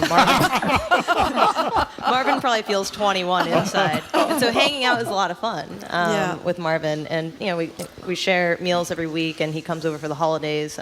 He's like family, and I've learned that some of the battles that he's fought, those battles continue today. And not only in my personal experience, but wanting to be like Marvin and have this opportunity that once you learn something, you learn how to beat a system, to win a battle, then you teach other people how to do that, right? And you go in and you empower other people and you pass that on. You share that information, or you go volunteer your time with a local youth center. And so Marvin's just been a great, mentor and example for, all of us for how to live and how to spend our time and how to really basically just help other people. I want to say one more thing about that. Before I do, I want to mention, if you want to learn more than this 20 minutes about Marvin, there's a wonderful biography called Marvin Gilmore, Crusader for Freedom, Paul Katzeff, Katzeff. Marvin is featured in the fall 2024 edition of In Boston magazine with Lenny Clark on the cover. I want to follow up on what Marjorie said, though. There are a lot of societies in the world, we are not one, where intergenerational relationships are hugely important. Young people like you and older people like Marvin intentionally have relationships, not just for themselves, but for the good of their community. Why do you think that's missing here, Tracy Chang? I don't know if everyone is, just over connected to their devices, or, we try to go back to the basics of sharing meals together, right? And you've been to our events where we gather people, doesn't matter what age, what background, if you can afford a ticket to come or not. No. There's a mix of all those kinds of people, all those ages in the room, all colors of people, and we bring them together for these kinds of community events. Tracy means at Pagu, by the way, some of the most wonderful community events. I've heard Marvin speak at one or two. Fabulous food, fabulous relationships, but you're too humble to say that, so go ahead. So these are roundtable events, and again, it's the work that we started during COVID to feed community health centers and then to package groceries for food insecure families. And then we said, well, we've made these great connections, bridging the gap between the haves and the have-nots. How do we continue that? And how do we continue that as a restaurant and as people and as a place and as this amazing network of people that we know in Cambridge and in Boston? And so that's what we do. We host those roundtable events at least once a month. People like Marvin, people like Jim. We got to get Marjorie out of these events. I know, I got to go. He raves about you all the time. I do. Yeah. But it's always an interesting, mix of people. You never know who you're going to meet. And with Marvin, walking down the street, he's bumping into people, he hasn't seen in 10 years, 20 years. And here's, this guy sitting in the audience here. And it's like Marvin's like the unofficial mayor of Cambridge, of Boston, right? Like this guy... Can I read what a couple of people have just said? These are just 3 out of scores in the last 15 minutes. Dana, watching on YouTube, thank you for sharing Mr. Gilmore. Love is the message. Sheila, watching on YouTube, may God bless Marvin Gilmore's soul. What a life. We are so honored to have the privilege to listen to him. An anonymous texter, I'm smiling and crying listening to this. Thank you. And there are many more, Marvin Gilmore. Those are just 3. You know, Marvin, you have 3 medals on your chest. Can you tell us what those signify? Well, this one, I took all my medals off, but 2. This is the Legion of Honor from the President of France. Wow. And this one here, right here in Cambridge, Save America. You know who that is, don't you? Save America? No. I just said Cambridge. In Cambridge? Yeah. I don't know. Streets are named after the general. Oh, streets. Yes. Do you know what that is? I would suspect it would be you. It's one great general that saved America. Okay. You don't know? No, who are we talking about? This medal. I know. Who are we talking about, though? The general who saved it. The streets are named after him in Cambridge. And the square is named after him. And which general is it? Who is it? Who is it? I have to say to tell you. Lafayette. Oh, Lafayette. Oh, my gosh. Oh, Okay. my gosh. Okay. Well, we failed Okay. that one. And Yeah, how we about the failed third that one there, Marvin? What's the third one? That's the Legion of Honor from the President of France. You're incredible. You know, how are we doing in 2024? I know your primary focus is to get young black people and other people of color into business, have jobs that are good for them. In the last handful of years, we had a black governor here. We had a black governor of the United States, a president of the United States, obviously. We had a black mayor, Kim Janey, was sitting there a few weeks ago. We have a black mayor in Cambridge right now, Denise Simmons. And but how are we doing in terms of representation, equity, those kind? Obviously, Kamala Harris is this close to being the next president of the United States. How are we doing? That's a good question. Presence. And I said to people, wit and humor will carry you a long way. That I am a survivor, and I've been through hell through the years. 100 years, you've been there, you've done that. But how do you get there? Wit and humor. Even the enemy, I smiled, but I had a gun on him. Wit and humor. Keep a smile on your face. Anger, let it go. Love, and I spoke to President Biden, I was with him at Normandy Beach just a month ago. And we should love each other, not hate each other. And that's the problem now, we hate each other. There's too much of that in America. And through the years, I always carried that. I've been up against the toughest and the deadliest, but I'm here today talking to you, trying to carry that message. Never lose your wit, never lose your humor. Always keep a smile. If you ever play poker, you never know what the 7th card. You keep smiling, your face never changes. But you got the enemy, because he cannot figure you out. And all my life, they cannot figure me out. I'm able to, there's a secret to that. The bank the same way. I could count money, but they didn't think I could create a bank. So, by the way, not only were you talking to Joe Biden in Normandy, I'm looking at a picture right now of you in the Oval Office with Bill Clinton's arm around you. I mean, it's really... Can you, one last thing, Marvin, before you go, you talk about wit and humor as advice, and I think that's wonderful advice. I know we share it. What are you doing next? One word, I hate to use it, retire. No, you're not. That is total BS. That's not happening. Marvin Gilmore, happy birthday. It is an honor to have you here today. And Tracy, we love you. Thank you both for being here. We have been speaking with centenarian, longtime civil rights leader, entrepreneur, businessman Marvin Gilmore, and the woman behind the James Beard-nominated Pagu restaurant in Cambridge, Tracy Chang. Thank you so much for being with us. After a quick break, the bay leaf and you. We're going to read your best text on the jar of green leaves that's been in your spice cabinet since the Nixon administration.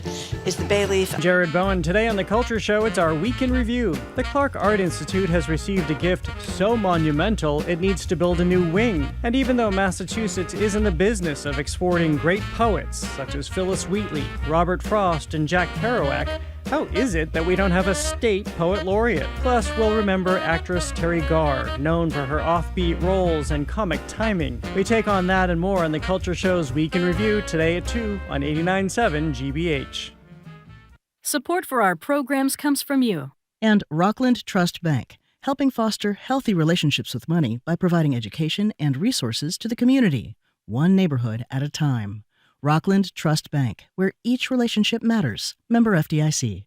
And Celebrity Series of Boston, presenting the Abdullah Ibrahim Trio at Berkeley Performance Center on Saturday, November 16th. Ibrahim's music blends jazz, classical music, and gospel influences. Tickets at celebrityseries.org.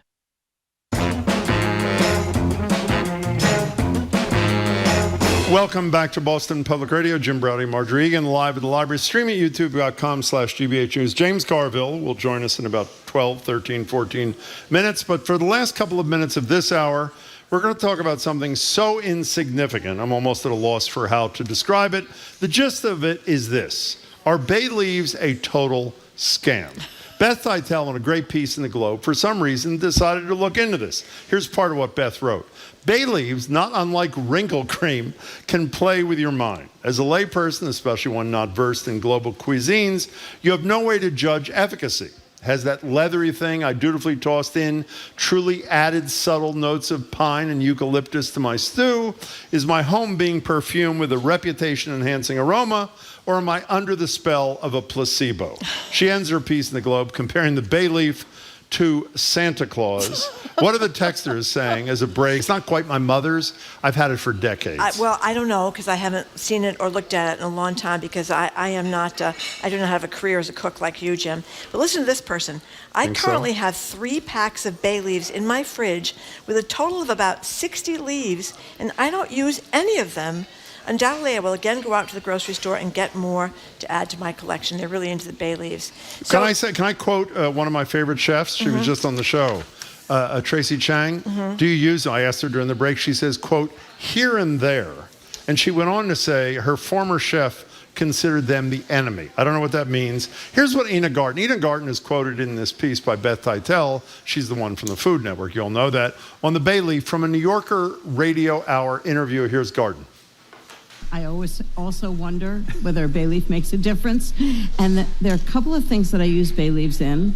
And I've always wanted to make them without the bay leaves to see if it made a difference, and I never have. So I'm not sure. Well, she really resolved that question. Okay, we have an anonymous texter who says, dude, bay leaves are amazing. They add earthy flavor. Think of Indian or Mediterranean food. Pop it in that stew and it makes a big difference. And here's Father Mike from the Catholic Center for Bay Leaf Study, which apparently is up in Gloucester. And Father Mike from the Catholic Center for Bay Leaf Study says, we are only beginning to understand the many benefits of the bay leaf, both in and out of the kitchen.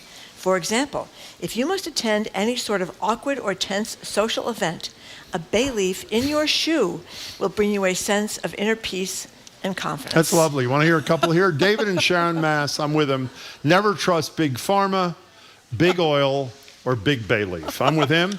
Enid from Chelmsford. I am from the beautiful floating island in the Caribbean, Puerto Rico. I use bay leaves when making carne guisada. I'm sure I mispronounced it, beef stew. I also use it when making chili and plenty other ethnic dishes. The culprit, like mentioned earlier, adds another level of flavor. Yum. Did you say whether or not you use bay leaves in your many dishes? I use bay leaves in every recipe that calls for it, and I have to say I have no idea if I've ever tasted the flavor of a bay leaf. And I think it's in part, even if they do have a taste, because they're old. They're so old. They that's have what nothing. David I mean, you Ipswich open the says. container and you smell it, you smell nothing. David in Ipswich, the reason most bay leaves don't have any flavors because they come from a jar in the spice rack that you got as a wedding present 25 years ago.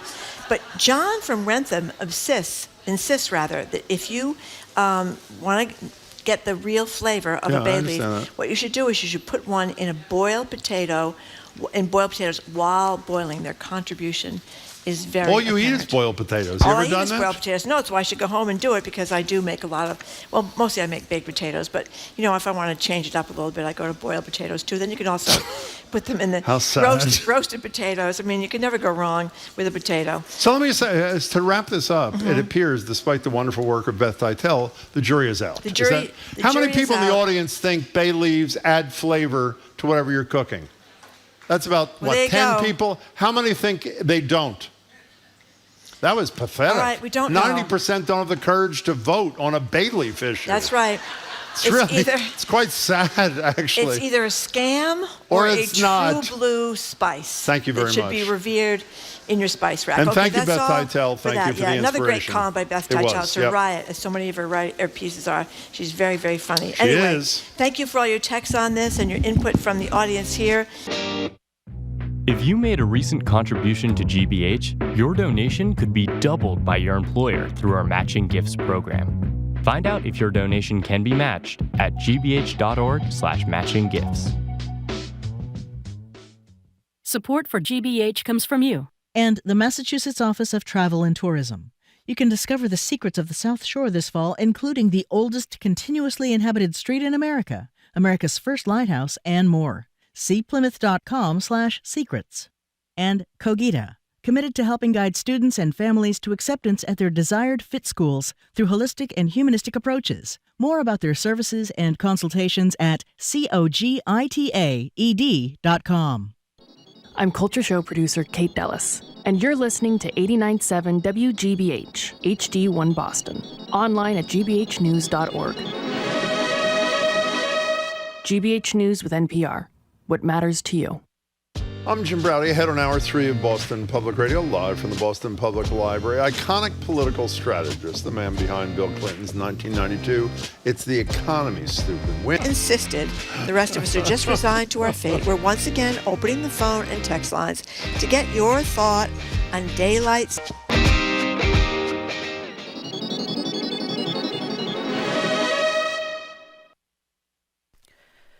Live from NPR News in Washington, I'm Lakshmi Singh. The final monthly jobs report before Election Day reveals a gain of 12,000 jobs in October, sharply lower than what was widely projected. The factors include 2 hurricanes that rocked the southeastern U.S. and a massive strike at Boeing. Michael Regan is a senior editor at Bloomberg with an assessment of the impact of today's report in the run-up to the election. It really looks like we're hitting that proverbial soft landing that economists talk about, where the Fed's been able to contain inflation and while not really doing much damage to the job market.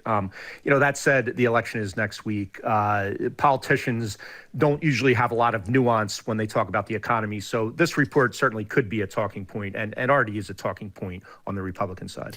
Michael Regan speaking to NPR's Here and Now. Open enrollment starts today on healthcare.gov, otherwise known as Obamacare.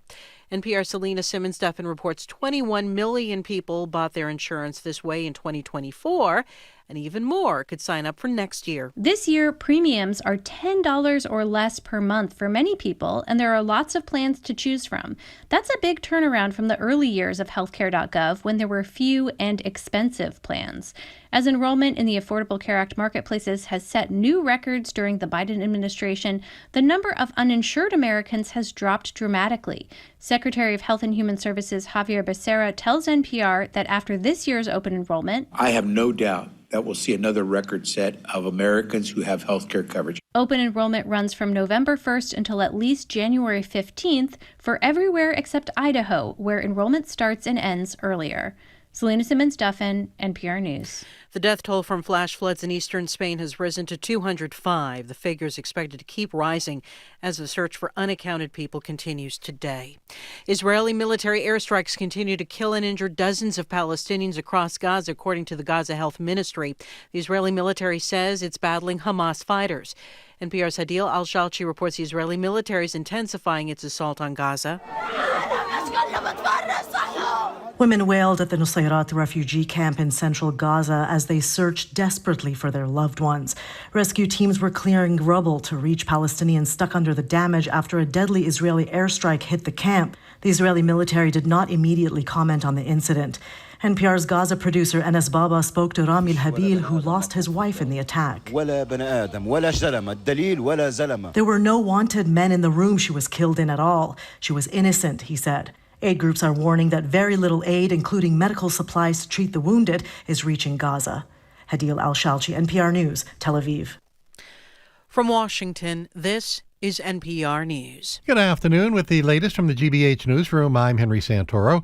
The most recent polls aren't conclusive that question 2 on the Massachusetts ballot will win, but if it does, public high school students would no longer be required to pass the statewide exam known as the MCAS in order to get a diploma.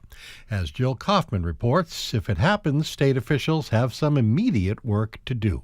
Without an MCAS exit exam, school districts would determine graduation readiness. The language of Question 2 stipulates that students need to complete coursework certified by their district and demonstrate a, quote, mastery of competencies of the state's academic standards. What does that actually mean for districts? Massachusetts Education Secretary Patrick Tutwiler. We'll need to get more granular so that there's a clear understanding for districts around how they will communicate to the state that students have mastered the subject matter. New guidelines for math, science, and English would be determined by the Board of Education, though Tutwiler says the exam should remain a graduation requirement. For the New England News Collaborative, I'm Jill Kaufman. During a recent drug sweep, the Swampscott Police Department collected close to 25 pounds of unwanted prescription drugs. Residents were invited to bring their unwanted pills to the Swampscott Police Station earlier this week as part of the National Take Back Initiative.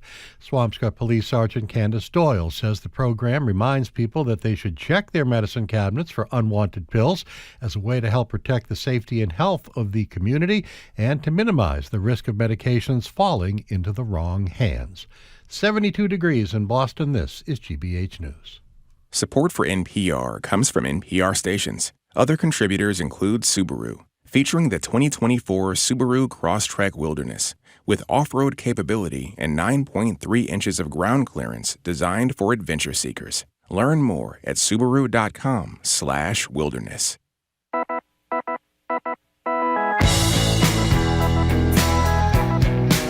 He is Jim Browdy. I am Marjorie Egan. Welcome to hour number 3 of Boston Public Radio. We are broadcasting live. Thank you from the Boston Public Library and streaming at youtube.com/GBH News. Hello again, Jim. Hello again, Marjorie. Here with us now on Zoom is James Carville. You know him as the raging Cajun political strategist for Bill Clinton and countless others, the man behind It's the Economy, Stupid, which it just may be all over again. He's in town ahead of an event tomorrow night at the Box Center Schubert Theater alongside his friend and podcast co-host Al Hunt with a special guest, our mutual friend, the great Doris Kearns Goodwin. For tickets and information, go to bochcenter.org. He's online not only to talk about the election, but to help lower the anxiety of my co-host Marjorie, who has decided she'd rather be protected from Donald Trump than by Donald Trump. And by the way, if you want to check out and learn more about this amazing character, Carville, there's a great CNN documentary called Carville, Winning is Everything Stupid. It's available to stream on Max. James, it's great to meet you. Thanks so much for your time. Well, thank you. I'm delighted to be here in Boston. It's one of my favorite cities. My only problem in Boston, I never can figure out how to get around. You know, neither can we, so don't worry about it. Very confusing. But we're delighted to be here, and we're going to have a good time tomorrow night, I promise you. Well, you know, Jim mentioned James Carville, and by the way, the documentary's fantastic. They did a great job with it. Yeah, anxiety, election anxiety. I think it's an epidemic all over the country. Nate Silver, you know, he said, he's a political analyst, said he had a gut feeling that Trump was going to win. You said you feel the opposite, that Kamala Harris is going to win. So for those who are having a little anxiety, tell us why you think you might be right. Well, you're right. There's a lot of anxiety, and a lot of people are just on edge. I think that basically the polling seems to be pretty tight everywhere. I think Harris has more money, much better organization, significantly better surrogates out there. Trump cannot. I don't know what Nate Silver. Maybe Nate Silver doesn't think maybe he thinks shooting Liz Cheney is an okay idea. Calling an entire island of people garbage, but I have a little more faith in the United States than that. I really do. I'm not near as smart as Nate, and never professed to have the analytical skills that he does. But I don't know. It seems to be a less than stellar close by Donald Trump. Yeah. You know, I'm assuming you're sick of this question, which is a hell of a way to start a question, James Carville, but I will anyway. I still don't get the Trump thing. We've told the story a million times. We go up to New Hampshire for a week before every primary season. And in 2016, when we'd interview people on the street who were uncommitted, we'd say, who are you deciding between? And almost everyone would say Bernie Sanders or Donald Trump, because they didn't know much about Trump, populist, that kind of thing.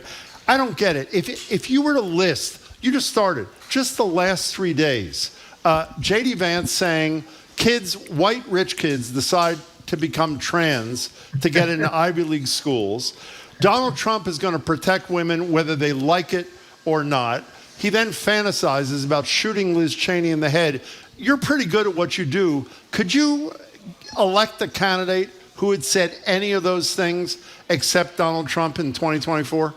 Well, I couldn't, but we also have to, again, Trump is certainly as odious a figure, not just in American politics, but in American history you could possibly have. He's an anti-quote small d Democratic to his core. He wants to use the military to arrest his political, but a lot of it is press coverage. So they said Vice President Kamala Harris was in Tucson where she gave a speech about her housing plan. Housing experts at Harvard University said it lacked certain specifics and needed to be more flushed out. Meanwhile, Donald Trump was on Tucker Carlson calling for a firing squad to assassinate Liz Cheney. Let's go to a diner in Reading, Pennsylvania. And people are really concerned about the North Atlantic Treaty Organization or the Bates. And that's the kind of garbage that we've been treated to this whole campaign, where you have the Washington Post, Los Angeles Times, is unable to take a position on using the military to arrest political opponents because, well, it just wouldn't be right. We just have to be down the middle. I really think that the American voters are going to step in Tuesday and stop this insane way that we cover and comment on political elections. But that's my hope. But you know, James Carville, you've also talked about the Democratic Party maybe being a little bit too woke. I know you got in trouble a little bit for talking about the preachy females and stuff, and we shouldn't watch football anymore, and not really understanding. I heard a podcast the other day of a guy out in Detroit, a black guy out in Detroit who had just lost his job. It was one that Chrysler's I can never pronounce Starlata, whatever the company is. He lost his job, and he was upset about EVs and that kind of thing. A guy with Stellantis, thank you. And I felt for the guy, you know, when he was talking about that. So, what have the Democrats done wrong? Well, first of all, I don't know if we've done anything wrong. We haven't lost an election in the last 2 years. Yeah. Okay. Anyway, okay, let's start with that premise. And we have not lost this one yet. And furthermore, I don't think that we will. But again, I don't. This guy sees the world like that. I don't know. Is any one-term president had more jobs being created by anybody in history than created under this 4 years of this administration? But the Democratic default position. Well, you got to say the guy's got a point. Okay, the Democrats aren't talking. Look at the economic performance from January 21st, 2021 to today. Now, I don't know about an individual person that doesn't have a job. I can't address that, but I can address, I don't know, 15 million or whatever it was that do have a job now. And there is not a single, I would invite anybody to do this, whatever historical time frame you want to use, into Cold War, into this start of this century, into World War II, Democratic administrations on the economy have performed so much better than Republican administrations. There's actually a book called It's Not Even Close. So if that gentleman in Detroit feels that way, I'm not going to say he doesn't feel that way, but he's been woefully misinformed about what the facts are. I would say that right up front. We're talking to James Carville. He's in town with his podcast buddy, co-host Al Hunt. They have a special guest, the great Doris Kearns Goodwin will be with them. You can get tickets at BOCH Center. .org. I want to go back a little bit, James, and by the way, he just took his hat off, and if you're not watching on the streaming, you have one hell of a top of your head. Let me just tell you, it is really, there it is. It looks fabulous, James Carville. Long before... Have a good handshake. Long before the debate that changed the world, I think, obviously the Biden-Trump debate, you were saying, not in these words, but Biden's got to go. How much crap were you taking from your friends in the Democratic Party, and how hard was that for you? Is it? I took some. It was totally expected. It wasn't particularly hard for me because I thought I was right. Do you know, since President Biden has dropped out, I've been to the Democratic Convention. I've been around the world once, in Arkansas twice. I've walked down the streets of every major city in America and every airport, and not one person has said, James, I wish we still had Biden in that. Not a single one. And I invite anybody that's listening to this program, maybe you know somebody that is, but you should write in and let us know. I do know one person. Donald Trump wishes he still had Biden, James. I think you left him out, yeah.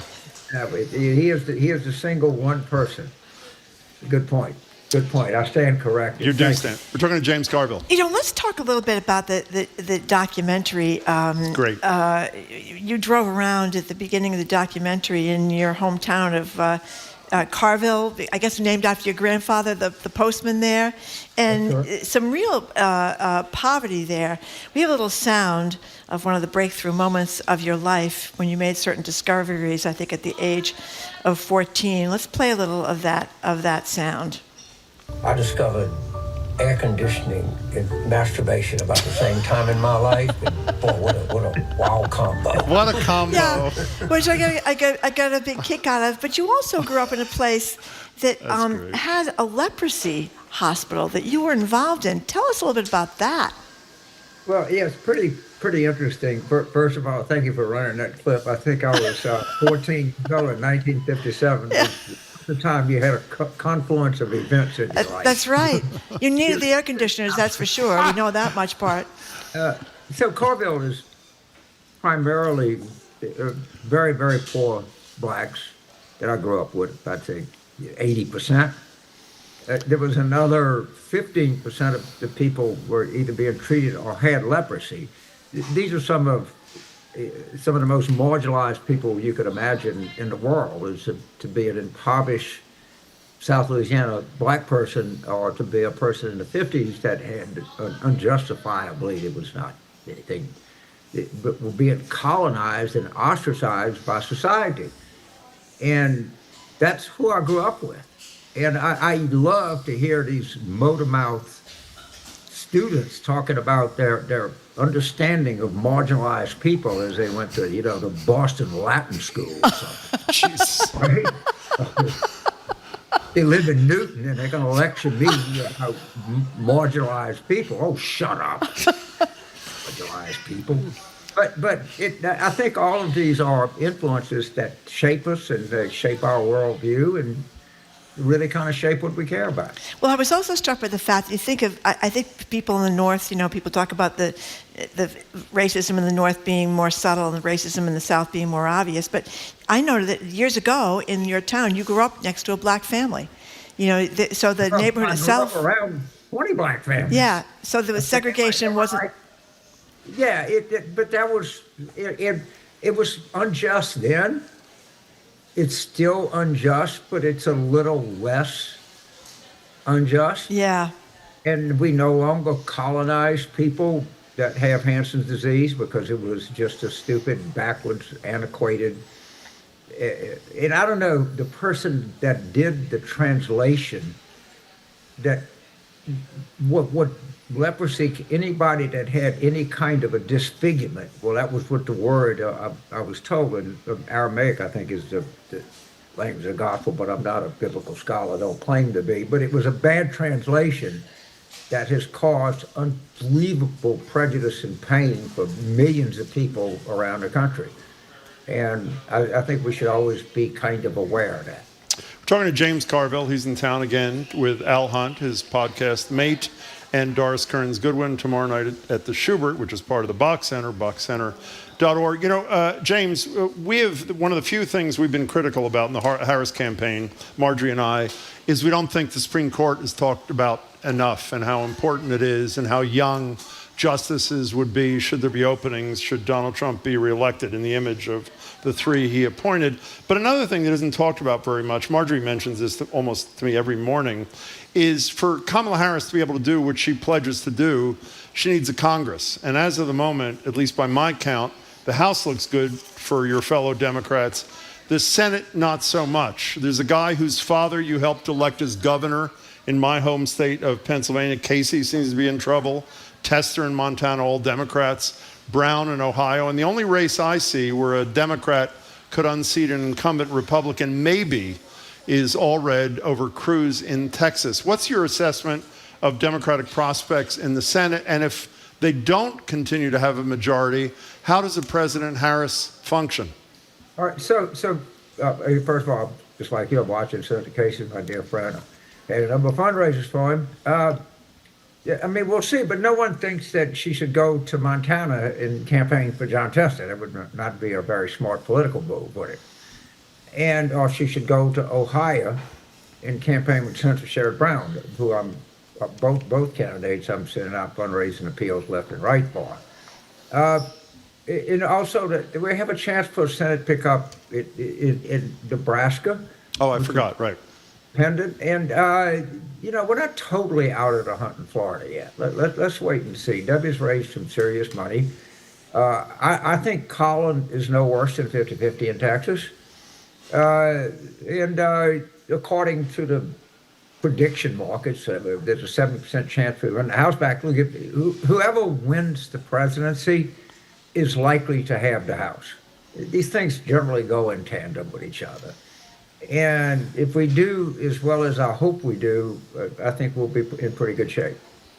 Talking to James Carville. What do you think is going to happen to Ted Cruz in Texas?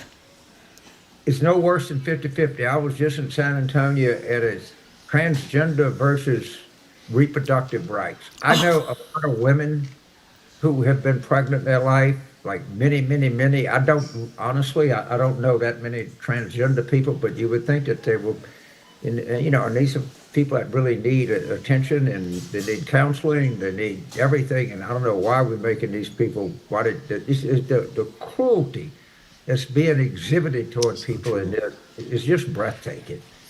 And I've never been one to believe very much in just gratuitous cruelty, and that's what most of this is.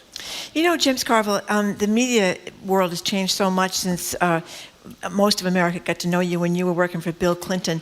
How does that matter in terms of the coverage?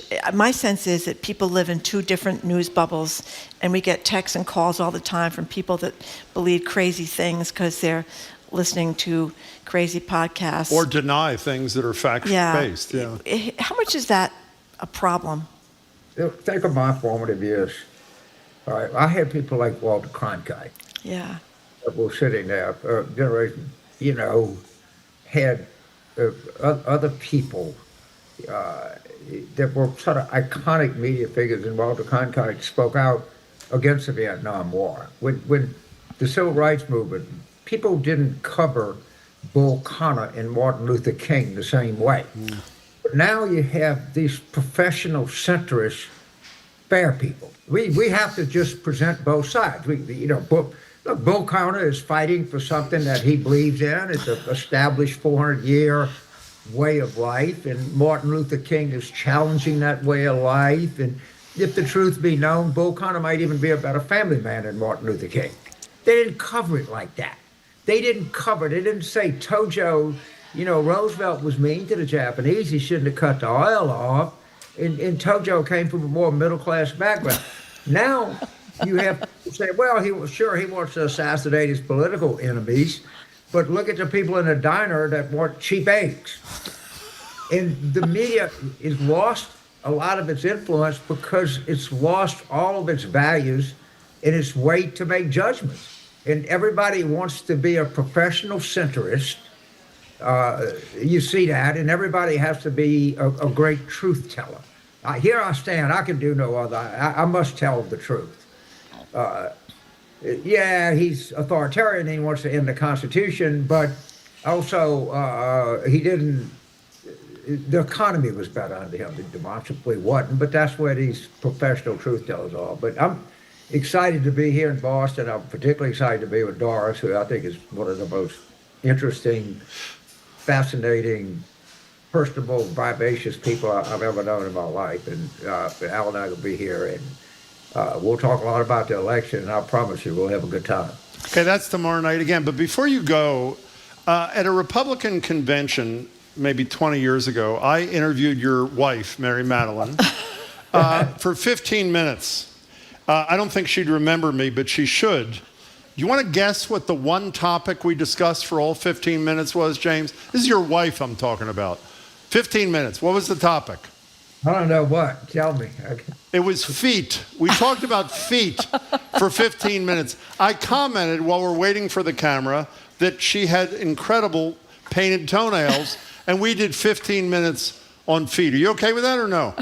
Totally fine with that. If you could ask her about grooming, interior design, or gardening, or welding, or Gore Vidal, she could talk your head off. Well, she did. And she did. By the way, one of my favorite moments in the film, I'm sure she said this elsewhere, is when Mary Madeline, who, by the way, was a long-time, big-time Republican consultant, not unlike her husband, a Democratic consultant. That's how they met. That's how they met. She refers to you as an acquired taste, which I think most people who know you from afar even would agree with. On a serious note, though, James Carville, and this is part of the story for those familiar with it, everybody used to talk, can you believe they go home at night? Can you believe they love each other? Can you believe how close they are? A diametrically different policy positions, even though I know you both care deeply about one thing that matters most, the Constitution and protecting democracy.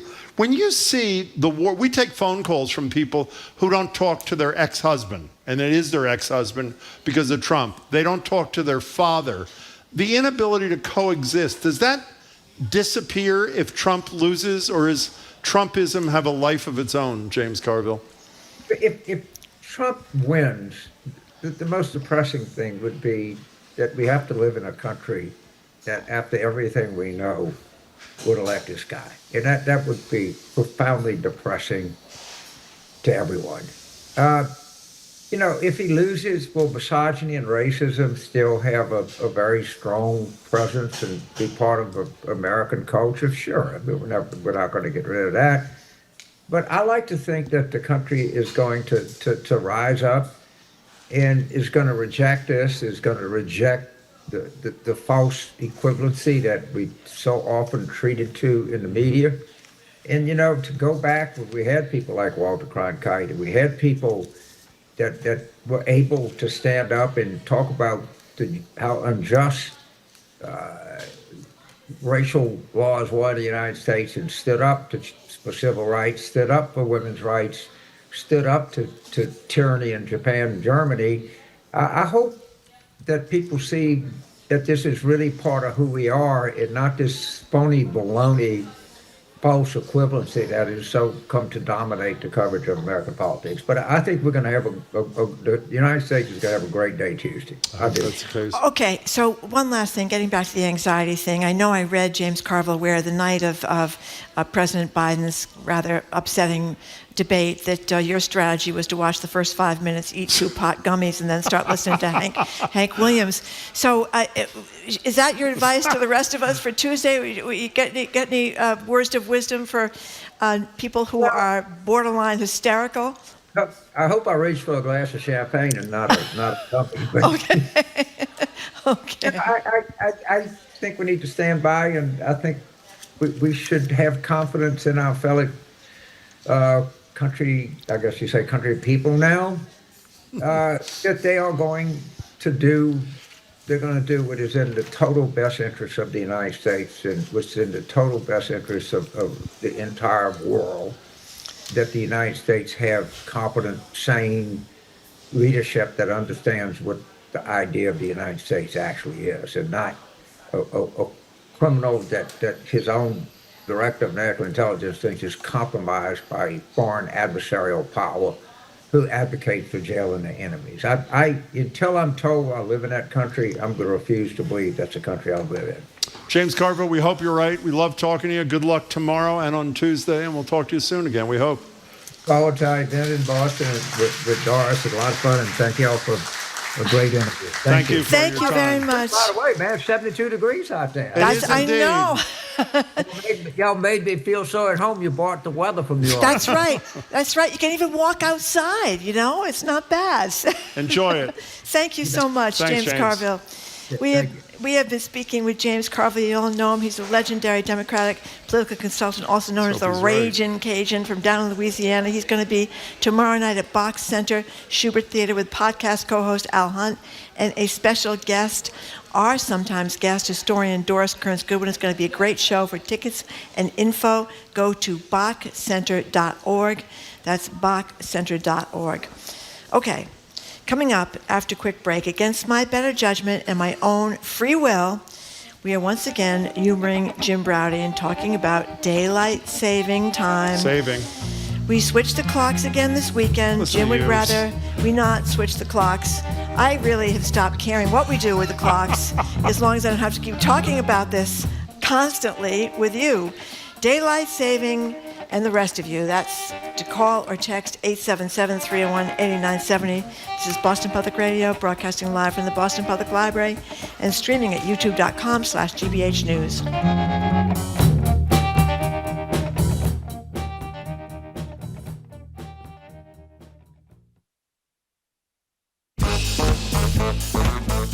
This week on Under the Radar with Callie Crossley, voter anxiety across the country spikes with hours to go before Election Day.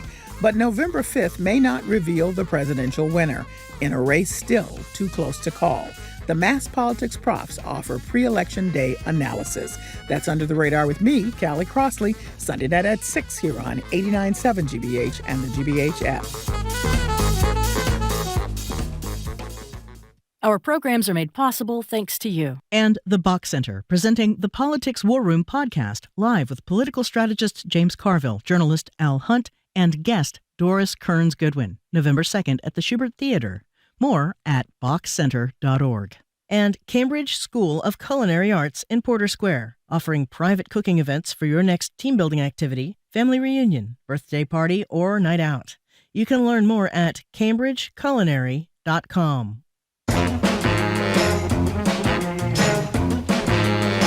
Welcome back to Boston Public Radio. Jim Braude and Marjorie Egan live at the library, streaming at youtube.com/GBH News. They're applauding for daylight saving time, not us. Twice a year, we have this conversation on Boston Public Radio. And twice a year, like clockwork, Marjorie does what she just does, claims that people are sick of debating whether or not we should have daylight saving time year-round. And as Marjorie said, daylight saving with no S. Well, I'm here to assure everyone, including Marjorie out there, that you are not sick of this conversation. And the on-air conversations about it will not stop until Congress or the president or somebody does something about it. So our number is 877-301-8970. This Sunday, I'm sure you know, we're turning our clocks back an hour, allegedly for the farmers, for the children who can't bear to wait for the bus in the dark. I would argue we should spring forward once in the spring and stay there forever. Enough with the back and forth.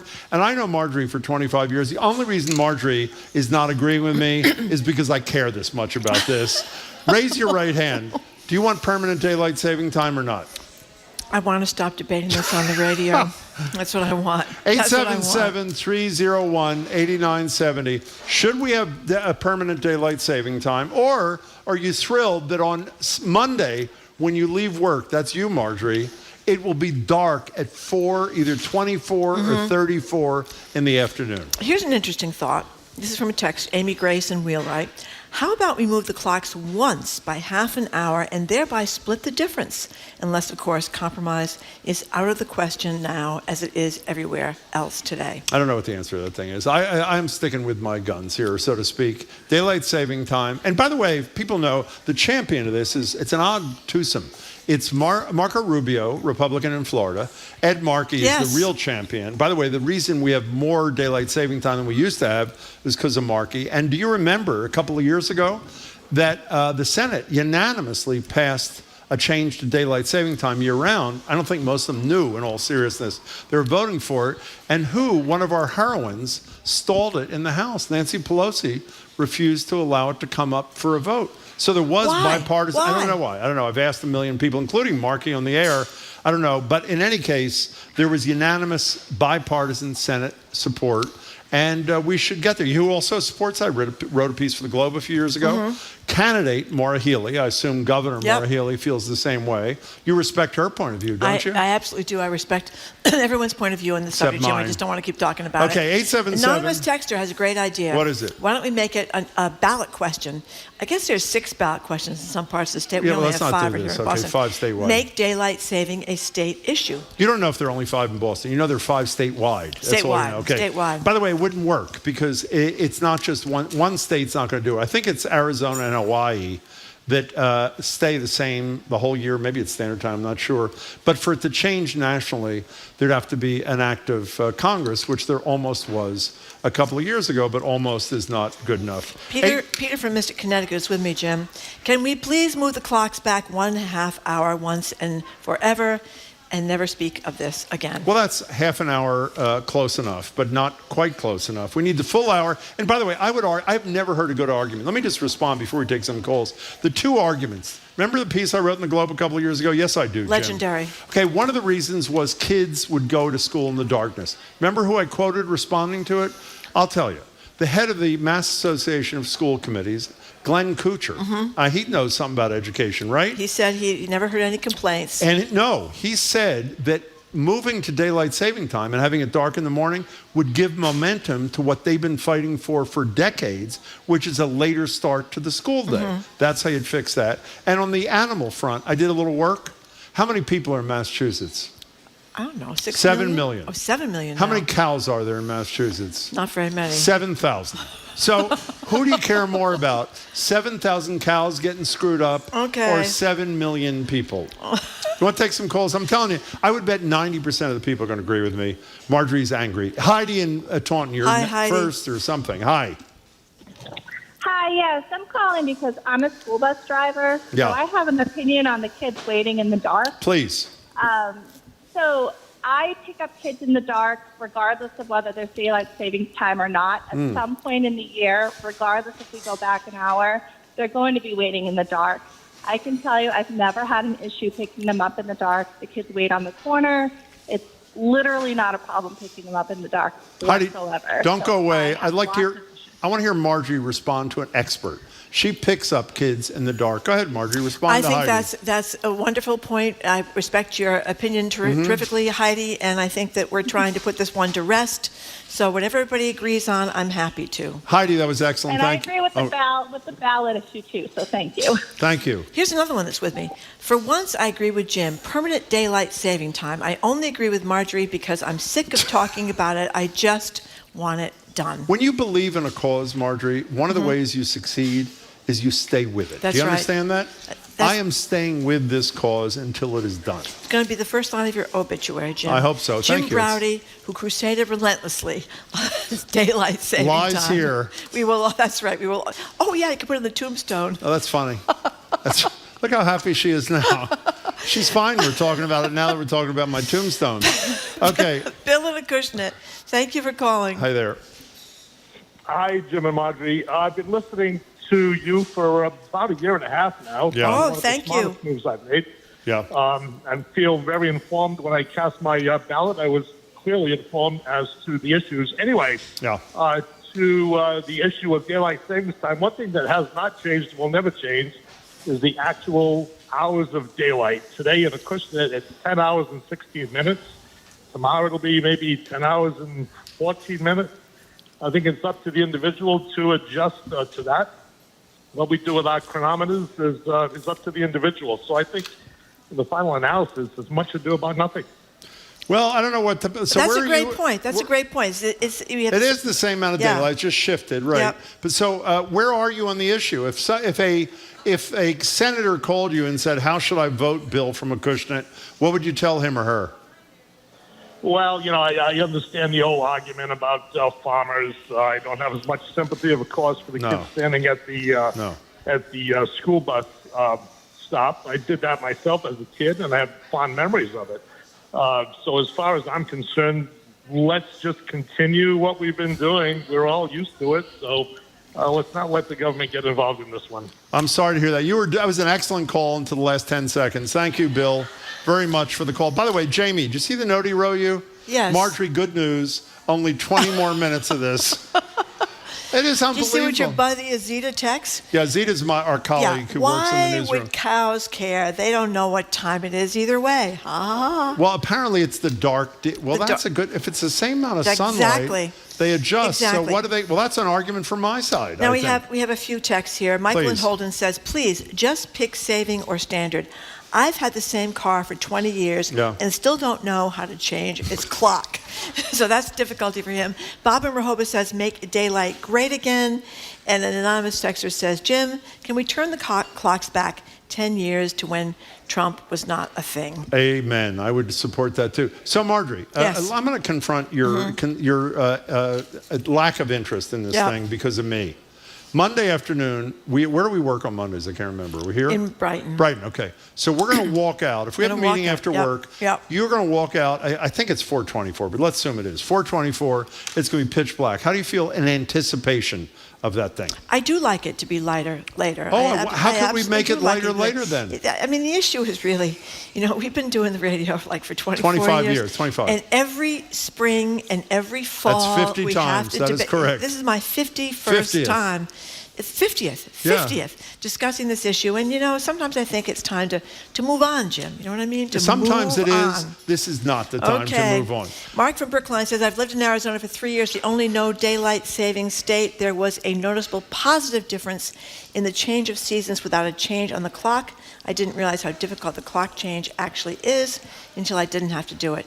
There are health issues. Huge health. You know that heart attacks and things increase. Traffic accidents. But in all fairness, it's not just the switch to standard time. It's any switch. Apparently, bodies are such that it is really hard, which helps my argument, but I have a hard time believing it. But all the experts say it, have a hard time acclimating themselves to a twice-a-year 1 hour change. What are you laughing about? Okay, Lynn has heard this argument so many times. Thank you, Lynn, for listening to us. She's watching on YouTube, and she's waiting for the little miners' hats for school-bound children. Okay. Comment. That's usually a feature of this discussion. It's coming right now. Yeah. Here's what I would suggest. I would suggest 2 things about the kids going to school in the dark. 3 things. Remember Heidi, the school bus driver? Yes, I do. What did she just say? She said there was no reason for little no miners' problem. hats. Glenn Kuchar, head of the Mass Association of School Committee, says this is great. It'll give some impetus to our argument that school should start later.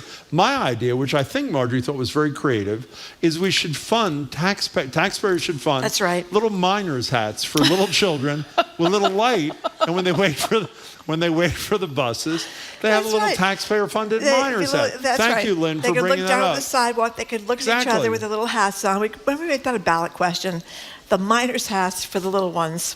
Let's go to David. Wait, before we do, an anonymous texter, I guess, agrees with you. It says, I also have a cause. Marjorie, would you please send Jim for a double Mac and a side of nuggets? I wouldn't stop me, texter. I'm not done with this. But go ahead, David in Hancock. David in Hancock, hi. Hey, you guys. First of all, I just want to say that Marjorie is way too young to remember this, but Jim and I will remember back in the Carter administration, during the oil embargo, to save energy, Carter kept daylight savings time all year round. All right. I was a miserable 8th grader waiting in the pitch black snow of Erie, Pennsylvania for the school bus.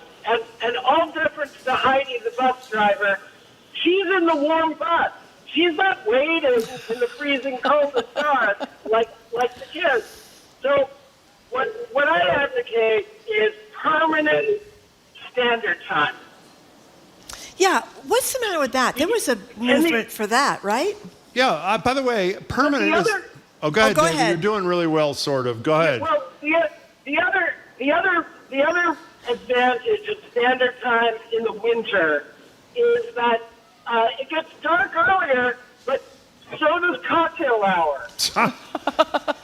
Well, that's a good one. I'll tell you, I'd rather sit outside on a cool day in the sun, having a cocktail. David, that was a fairly fine call. Thank you. We have a couple of challenges to you, Jim. Oh, please, go ahead. Well, John Beverly says, What's he Jim, say? you can talk about roasted veggies or daylight saving time, but you can't have both. That's because we did discuss roasted vegetables on one of our most Marjorie wanted to talk about legendary roasted segments. vegetables. It was and legendary. Seth in Rhode Island says you can have daylight saving or the 5-month legislative vacation, not both. So you want to make a choice? No, I don't. 877-301-8970. Can I tell you something? The righteousness of my cause is why I continue with this. It is really, and by the way, of all the people I know, well, you included among them, I think the person who would actually be the happiest, interestingly, is you.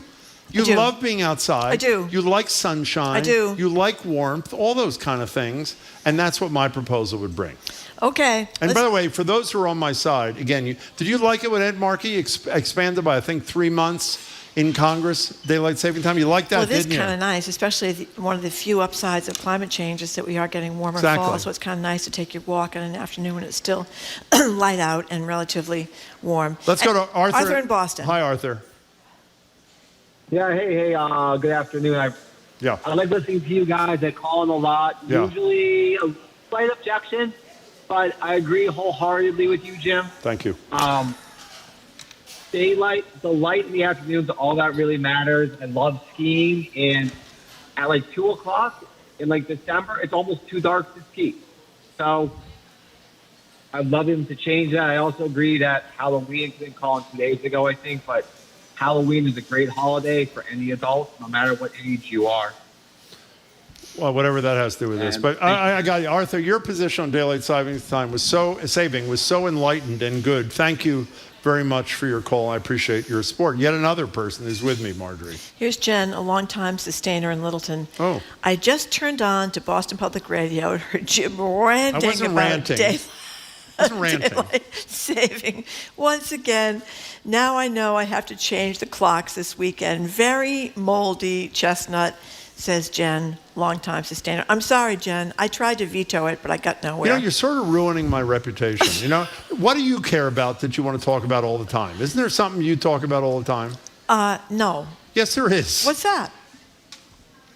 There is. I know there is. Okay. And it's a difference because you give up too quickly. Okay. Not okay. You give up really quickly, even if you care about something. I am what is called relentless, Marjorie. Okay, you're persistent. I am persistent. Thank you. Okay, our staff says that talk about secretariat all the time. Well, that's true. So Do we that have may that be- sound, that may be please? true. Can we get the secretariat sound? Joyce in Cambridge, you are next on... What is that? What is that? That was from you. Yesterday. That was you. That was yesterday. That was because I was talking about the siren that American Airlines was going to the alert that if you try to cut it getting on an airplane. Oh, you were if talking you're- about cutting in line? If you're Yeah. actually in group 4 and you try to be in group 2, yeah. that was my bad imitation of the siren sound. Well, that isn't what I understand. I understand you suggested, I was told by a staff person who we work with, that you said, can we hear the sound one more time, please? Yep. Okay, that's Marjorie. I was told you thought it might be useful for another purpose. What was that? The staff did. They thought that What was that? they might utilize that little clip for every time you interrupt me. But I said. We heard you. Fine, I thank said you. there wouldn't be enough time in the show. That's a good one. Joyce in Cambridge, you're next on Boston Public Radio. Welcome to the show. Hi, Joyce. Hi, thanks for having me on. Sure. Multiple-time caller and decades of listening. Thank you. Founding Very member. Thank you. And you are surely a joy, you guys. Oh, thank you. We are. We agree. Thank you. My position would be that I've worked both early in the morning, gone to drive down to from Boston down or Cambridge down to Taunton, and had to get up 6 o'clock or whatever when it's dark. But I've also worked when it's early in the morning, it's light, and when it's dark, early, driving back. Okay. And I would say that, for one thing, when you wake up in the morning and it's dark, you know that it's going to be light, possibly during your commute. The sun is going to be there. Yeah. But when you have it getting dark early, that darkness is going to last, psychologically, it's going to last all the way through the evening into the next day. And it's a different feel of darkness. It's that you're not going to escape it. And when I'm seeing the children, I live across from a school, Sure. and the children going to school in the morning, they're with their parents, and things are pretty positive. Yeah. But instead of getting out, they're pretty cranky, pretty tired. And if it's dark also, and getting dark, there seems to be more difficulty as they're coming out and to the parents and walking home. I ask with So great I would hesitation, argue- based on this research you've done, which is brilliant, which side are you on? Permanent daylight saving or not? Yours. You are?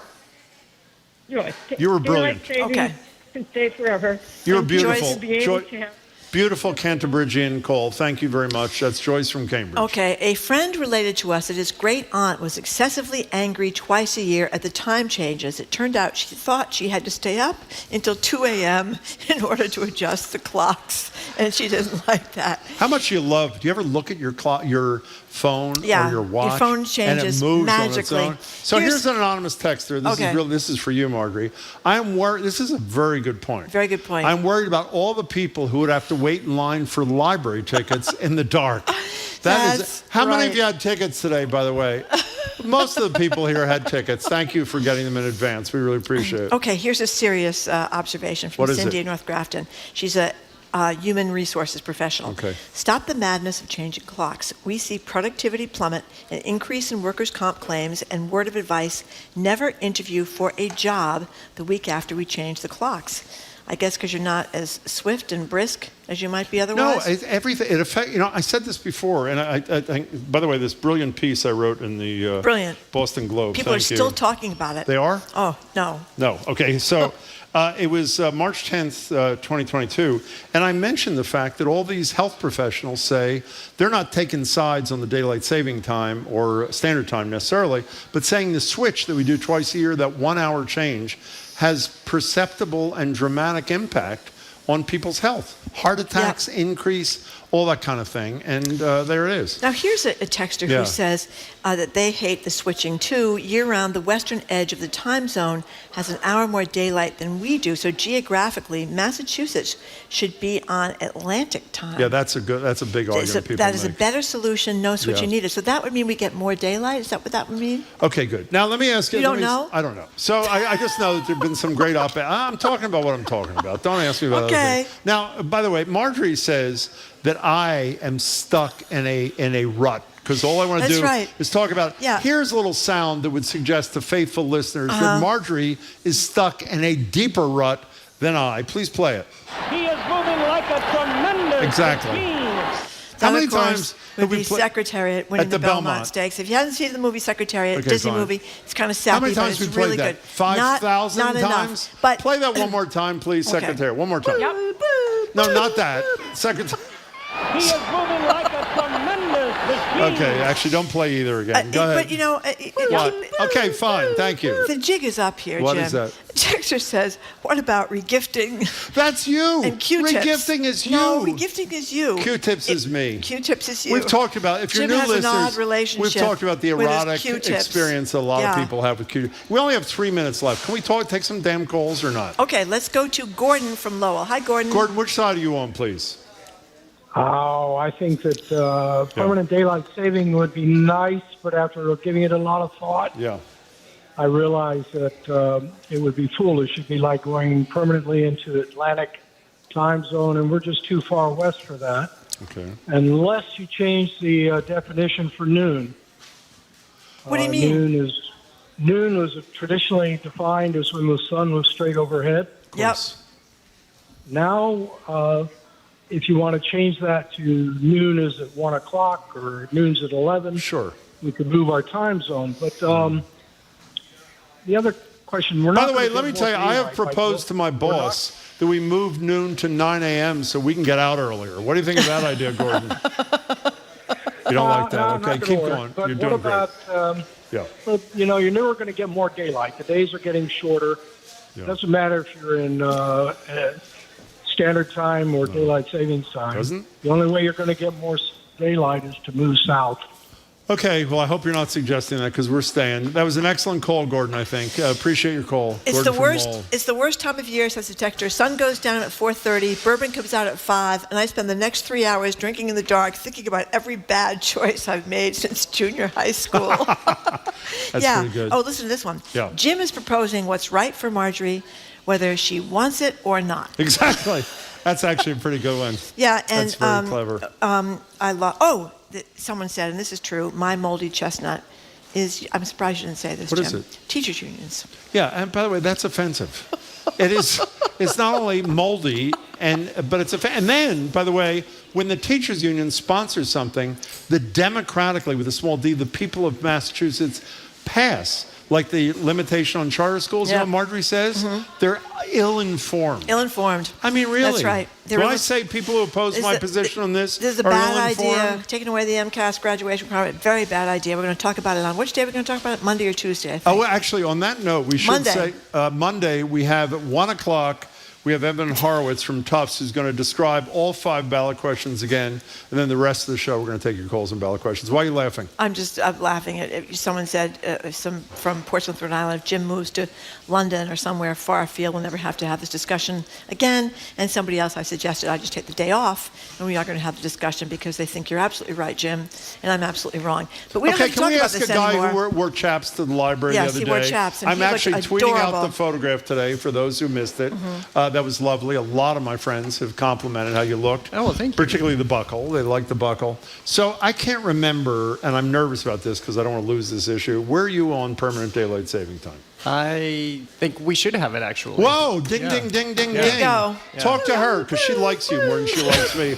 I love that noise. Go ahead. That's me. Explain to Marjorie why you think it's a good. Don't look at me. Look at her. Well, it shouldn't change because it disrupts our sleep habits and everything. Exactly. I am in favor of it moving back this weekend, though, because I An love... extra hour. I'm a morning person, and I love to have light in the morning again. So I don't care as much about the afternoon and the darkness. That's because you're going to go out and jog, right? You don't want to Exactly. be dark I don't want to be tripping over the rats, the poor rats that I really, really love. I don't want to be hurting them. So I'm not clear. You are for my position, or you're not for? Well, it shouldn't change. We should just have the same one. But I right, do exactly. But Make I do it love. permanent. You love how I do love to have both Both at the same sides time. of something. Yeah, Yeah, but I do love to have light in the morning. Okay, so we have no idea what his position is. That's okay. More and more people are saying we should be on Atlantic time. Okay. I don't really understand why, and you should know about this. I do know. I've chosen not to share with Okay, Marjorie. chosen not to no, share. actually, it was a great op-ed in the Okay. Globe last year about Atlantic time. And in 6 months, when we discuss this again, I'll understand what are you laughing at? This is horrible. Peter from Soda so wants to know when we're going to talk about fruitcakes for the holidays. Well, you want to know something? I had a drink with a friend the other day, and I promised every year. Do you know when you make a fruitcake? I'm still eating the fruitcake I have from last year. Well, do you know? Wait a second. What people have said is if you make a fruitcake 6 months in advance, which I've intended to do every year for Christmas and keep forgetting, that in 6 months of being drenched in the rum, hurry up, Jim. It is it's too late for this year. It is one of the most wonderful pleasures. Do you know anything about that? I did not know that. Fine, that's the end Jared of is trying to promote his show here. Is it more pleasurable than wearing chaps to the library? Wait a second. I'm sorry. Before we find out what's on your show, Manny from Boston, thank you. Don't forget, Marjorie always has a hot tip to share about having wet sheets to keep you cool in the summer. I rest my damn case. Okay. Thank you. Enough of that. What is that noise from? I don't even know that, It's actually. Marjorie making a fool of herself. Okay. What exactly are you You're not doing? going to tell me? Quickly. No, later. Okay. What are you doing on your show? They We don't want care. me to do that every time Jim interrupts No, we me. don't. And as I said, if I Okay, did that, fine. we wouldn't have time to do the show. Okay, what are you doing We're on almost the out of show? time Go here. ahead, quickly. Sorry. Okay. We're going to be talking about. We don't have a state poet laureate. Can you believe that? We are one of very few states in the country that does not have a poet laureate. Yeah. And look at the plethora of poets that have come from Massachusetts. Excellent. We're also talking about a couple of people who are biting the hand that feeds them, Who's including that? Martha Stewart, who collaborated on this new Netflix documentary and then turned around and has blasted it. And the same with the actor who plays Gabrielle in Emily in Paris is telling the writers to rewrite his character or he probably won't be back. Wow. So lots of fun stuff to talk about this week. Scandal. Let me just say two things. One, the photograph of Jared and Chaps at the library will be on my Twitter page by 3 o'clock. Wait, I want to approve the one that you Excuse me. have.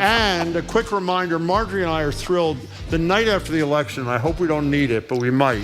will be moderating an event with Cy Montgomery and her great new book, What the Chicken Knows. November 6th, Arts at the Armory in Somerville. Go to thewilbur, WILBUR.com/armory.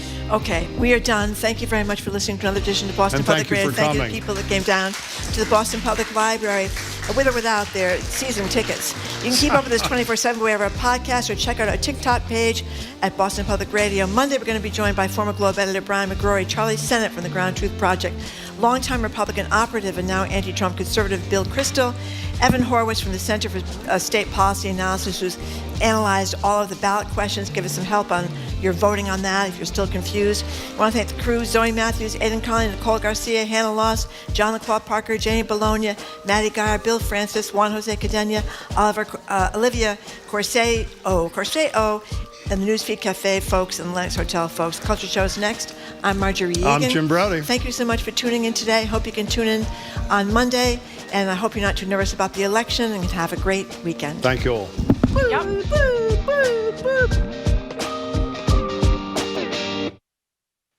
What's trending? What's interesting? What's going on around town? We're talking all things arts and culture on The Culture Show, next on GBH 89.7. Funding for our programs comes from you. And Rockland Trust Bank, committed to helping individuals and local businesses work towards their financial goals by providing financial advice and resources. More at rocklandtrust.org. Rockland Trust Bank, where each relationship matters. Member FDIC. On American Experience, explore the life of Ronald Reagan, who spent 2 terms in office as one of the most popular and controversial presidents. Watch An American Crusade tomorrow night at 6 on GBH 44. Trusted. Local. News. You're listening to 89.7 WGBH, HD1 Boston, online at gbhnews.org. GBH News with NPR. What matters to you.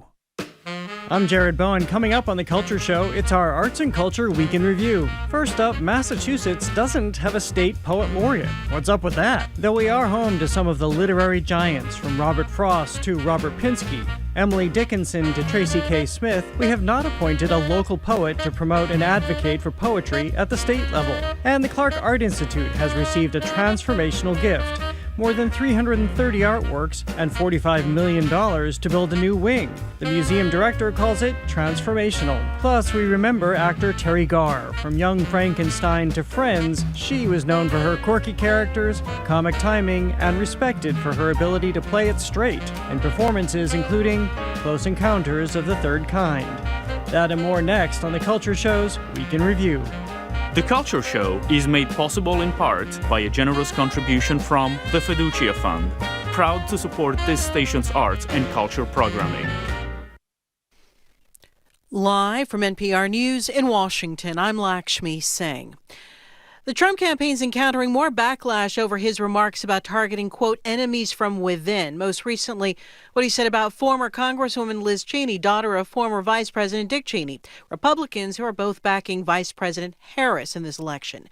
Trump's team says a GOP nominee was expressing his view that Liz Cheney wants to send young people to war despite never having fought herself. But as NPR's Sarah McCammon reports, Cheney is pushing back. At an event in Arizona, Trump criticized Cheney and her father, former Vice President Dick Cheney, for their support for the Iraq War. Trump described the former Congresswoman as a radical war hawk. Let's put her with a rifle standing there with 9 barrels shooting at her, okay? Let's see how she feels about it.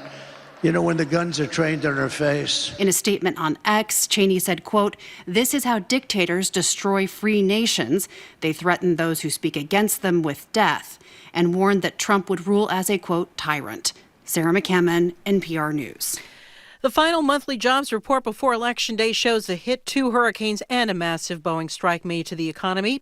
Labor Department says the economy gained 12,000 jobs in October, sharply lower than what was widely projected. And with the disruptions, the participation rate was down, so the jobless rate held at around 4.1%.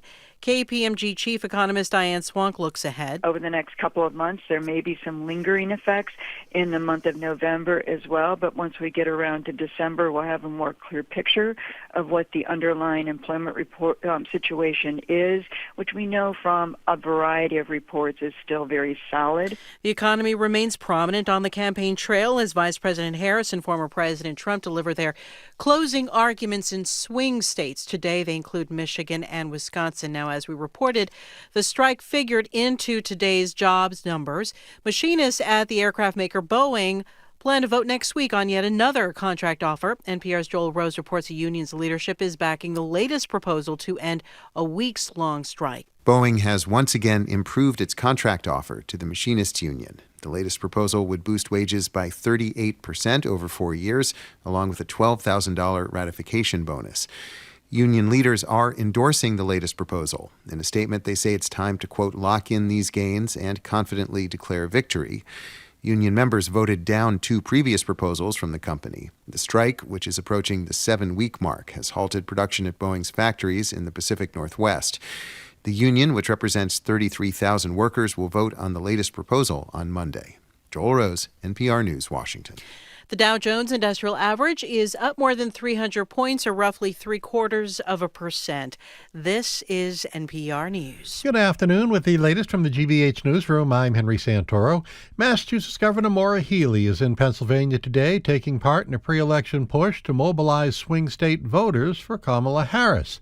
GBH's Katie Lannon has more. Healey started her day greeting Harris campaign staff and volunteers in Allentown, Pennsylvania. She's also scheduled for a pair of LGBTQ+ Get Out the Vote events in Allentown and Philadelphia. Over the weekend, Healey will be on the campaign trail closer to home, canvassing for Democrats in New Hampshire. Senator Elizabeth Warren and Congresswoman Lori Trahan are also set for door-knocking trips to the Granite State, along with other volunteers from Massachusetts. Katie Lannon, GBH News 89.7. The MBTA closing several portions of the Red Line for repairs next week, with shuttle buses replacing subway service. GBH's Jeremy Siegel has the details. Starting Tuesday, the T is suspending service between Broadway and North Quincy for 5 days total.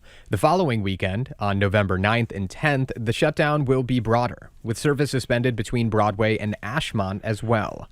The closures are part of the T's effort to improve safety and get the subway system back up to speed. The agency says the work is paying off, with the latest Orange Line shutdown coming to an end this weekend, and the entire line going slow zone free for the first time in more than a decade. Jeremy Siegel, GBH News 89.7. Celtics in Charlotte tonight for a game against the Hornets. Sunny near 80 today. I don't think we're going to hit there, though. Light clouds overnight tonight, low 48.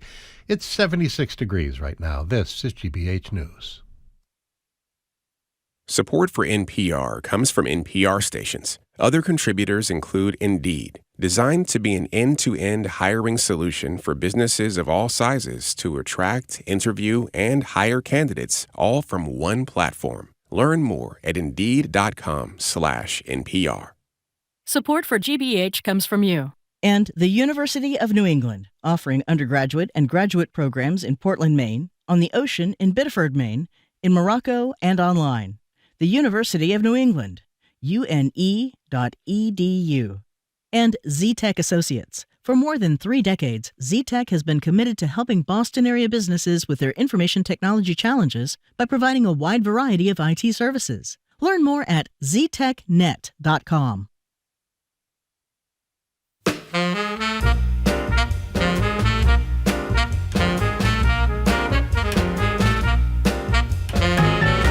Welcome to the Culture Show, live at the Boston Public Library. I'm Jared Bowen. I'm Callie Crossley. And I'm Edgar B. Herwick III. It's time for our Arts and Culture Week in Review. Here's what it sounded like. Open your minds for the Coltrane to the Quatrain, the Tony Danza of the A.B. stanza. I give you the former Poet Laureate of the United States, Mr. Robert Pinsky. Here at the Clark, our community ranges from the world to our local village, Williamstown. For me, the Clark is a place for inspiration, with a collection that you could explore endlessly. Celebrating actress Terry Garr. Everything she was in, she made better, from Young Frankenstein to Close Encounters to Tootsie.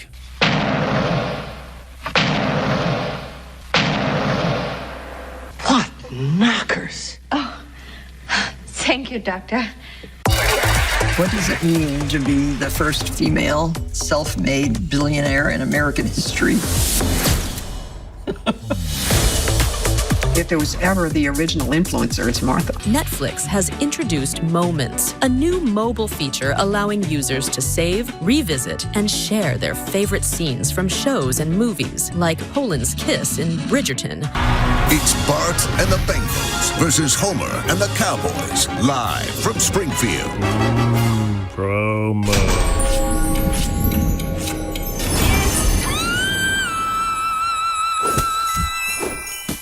Well, as you just heard, Massachusetts is full of poets, but the Commonwealth doesn't seem to know it. Why don't we have a state poet laureate? Plus, the Clark Art Institute receives a transformational gift. Literally, they'll need to transform their campus to accommodate more than 330 new works. From there, the sun sets on arts and culture reporting at the Baltimore Sun. We remember actress Terry Garr, famous for playing eclectic roles from Young Frankenstein or Steen to Friends. Also, the doyenne of domesticity, Martha Stewart. This is the documentary Martha, streaming now on Netflix. And Martha Stewart won't be using this anytime soon. Netflix is introducing a new app allowing you to share your favorite moments. But first up, from the Department of Rhymes and Misdemeanors, for all the poets who live in Massachusetts or who were born or educated here, we do not have a state poet laureate. We are among very few states in the United States who don't have one. In fact, 46 other states plus the District of Columbia have poet laureates that represent them community-wide. Before we talk about this, I just so happen to have spoken to two poets, including one poet laureate on the Culture Show this week. So we're going to hear from both of them. There's New Bedford-based poet Eric Andrade, but first, here's Boston's poet laureate Portia Olaiwolu's response when I asked her why, again, the state doesn't have one. I actually don't know, especially because we have such a rich literary history. Yeah. I would argue that it's probably the most profound in the context of the United States of America. Oftentimes, resources are kind of filtered towards the city and towards bigger cities. But I often think about places in Western Mass or in Springfield or in Worcester, and how do we connect all of those folks? And I also think that they should be supported in some kind of way. I know in New Bedford, Mass, the former poet laureate Everett Hoagland, he had that task for a number of years and did a lot of programming, but he didn't have resources to support it. So I think it's a great avenue to promote arts in our community, to also have someone that's speaking to the issues in Massachusetts. And I want to give credit where it's due. This came to me literally because I bumped into Lloyd Schwartz, the former poet laureate of Somerville, Massachusetts. He's also a Pulitzer Prize winner for his criticism, a Guggenheim winner, and he pointed out to me in the galleries of the Isabella Stewart Gardner Museum that we don't have one here in Massachusetts, and I promised I would take this to the Culture Show when we would talk about it and put it out there because this makes no sense to me. Makes no sense to me either. Let's start with a bit of Lloyd Schwartz's poem, The Two Horses, A Memory. You said you had lunch in Pittsfield. Was it on North Street? That reminds me of when we lived on the farm. It must be 80 years ago. Now, I just quote that because he's local. You see, he mentioned local places. Yeah. It's one of the reasons why we can enjoy some of the poetry of our local folks and why a local Massachusetts poet laureate would elevate all of that across the state. You mentioned that there are very few states that don't have a poet laureate. Well, it's New Jersey, Michigan, Pennsylvania, and us. And also, Pennsylvania and New Jersey have in the past had them. I think we're the only state that has never had one. I mean, this is sad. This is really sad. Well, we're pretty good at producing poets. Yeah, and in fairness, we are pretty good at producing poet laureates. There are something like 16, I think, plus municipalities here, including Somerville, Boston, Medford. All of these cities have poet laureates. And in some ways, I wonder, there's something kind of Massachusetts about that. We're going to take care of it at the local level. We don't need the state coming in and telling us who our poet should be. Our local level is going to decide who our poet laureate is, right? Yeah. Well, and I think what the poets we've spoken to have articulated is that you want somebody at the state level who can be a proponent for literature, who can be a proponent for poetry, as Portia Olaiwola has done here in the city of Boston. You want to bring kids into this. And again, when you consider this rich tradition we have of Emerson, Dickinson, Emily Dickinson. Sylvia Plath. We don't have a poet laureate. Robert Pinsky, who we were just talking about in terms of national poet laureates. Yeah. Jack Kerouac. Amanda Gorman was educated here at Harvard University. Robert Frost. I was going to say E.E. Cummings, Robert Frost. E.E. Cummings. Come on. We could have picked a few along the way that would have been pretty good. And this has actually been in the works in the State House. About 10 years ago, a bill was filed, and it has been languishing. It's still kind of sitting in there, and it's like swirling around the server that just won't delete it, but it just hasn't surfaced up. And it's not like we have to allocate a lot of resources to it, but I would say, and especially in a time where we're considering how we value arts and culture in this region, we've been talking about it. Massachusetts is very good at supporting arts and culture. We can always do better, but this would be a great way to do it. But also look at the week we're headed into. If ever there's a need for poets, next week would be it. So it would be nice to have a poet laureate in the state of Massachusetts. I wonder, do you think that the fact that there has been that there have been all of these great poets and that literature has sort of been a part of this ecosystem successfully, do you think that plays into the fact that we don't have one, which is to say it's sort of like you don't necessarily think about, we need to allocate some money and a person to support this thing because otherwise it's not going to be as vibrant as it could be? Do you think that because we have so much literature and poetry here, we kind of just go like, we're fine. We don't need it.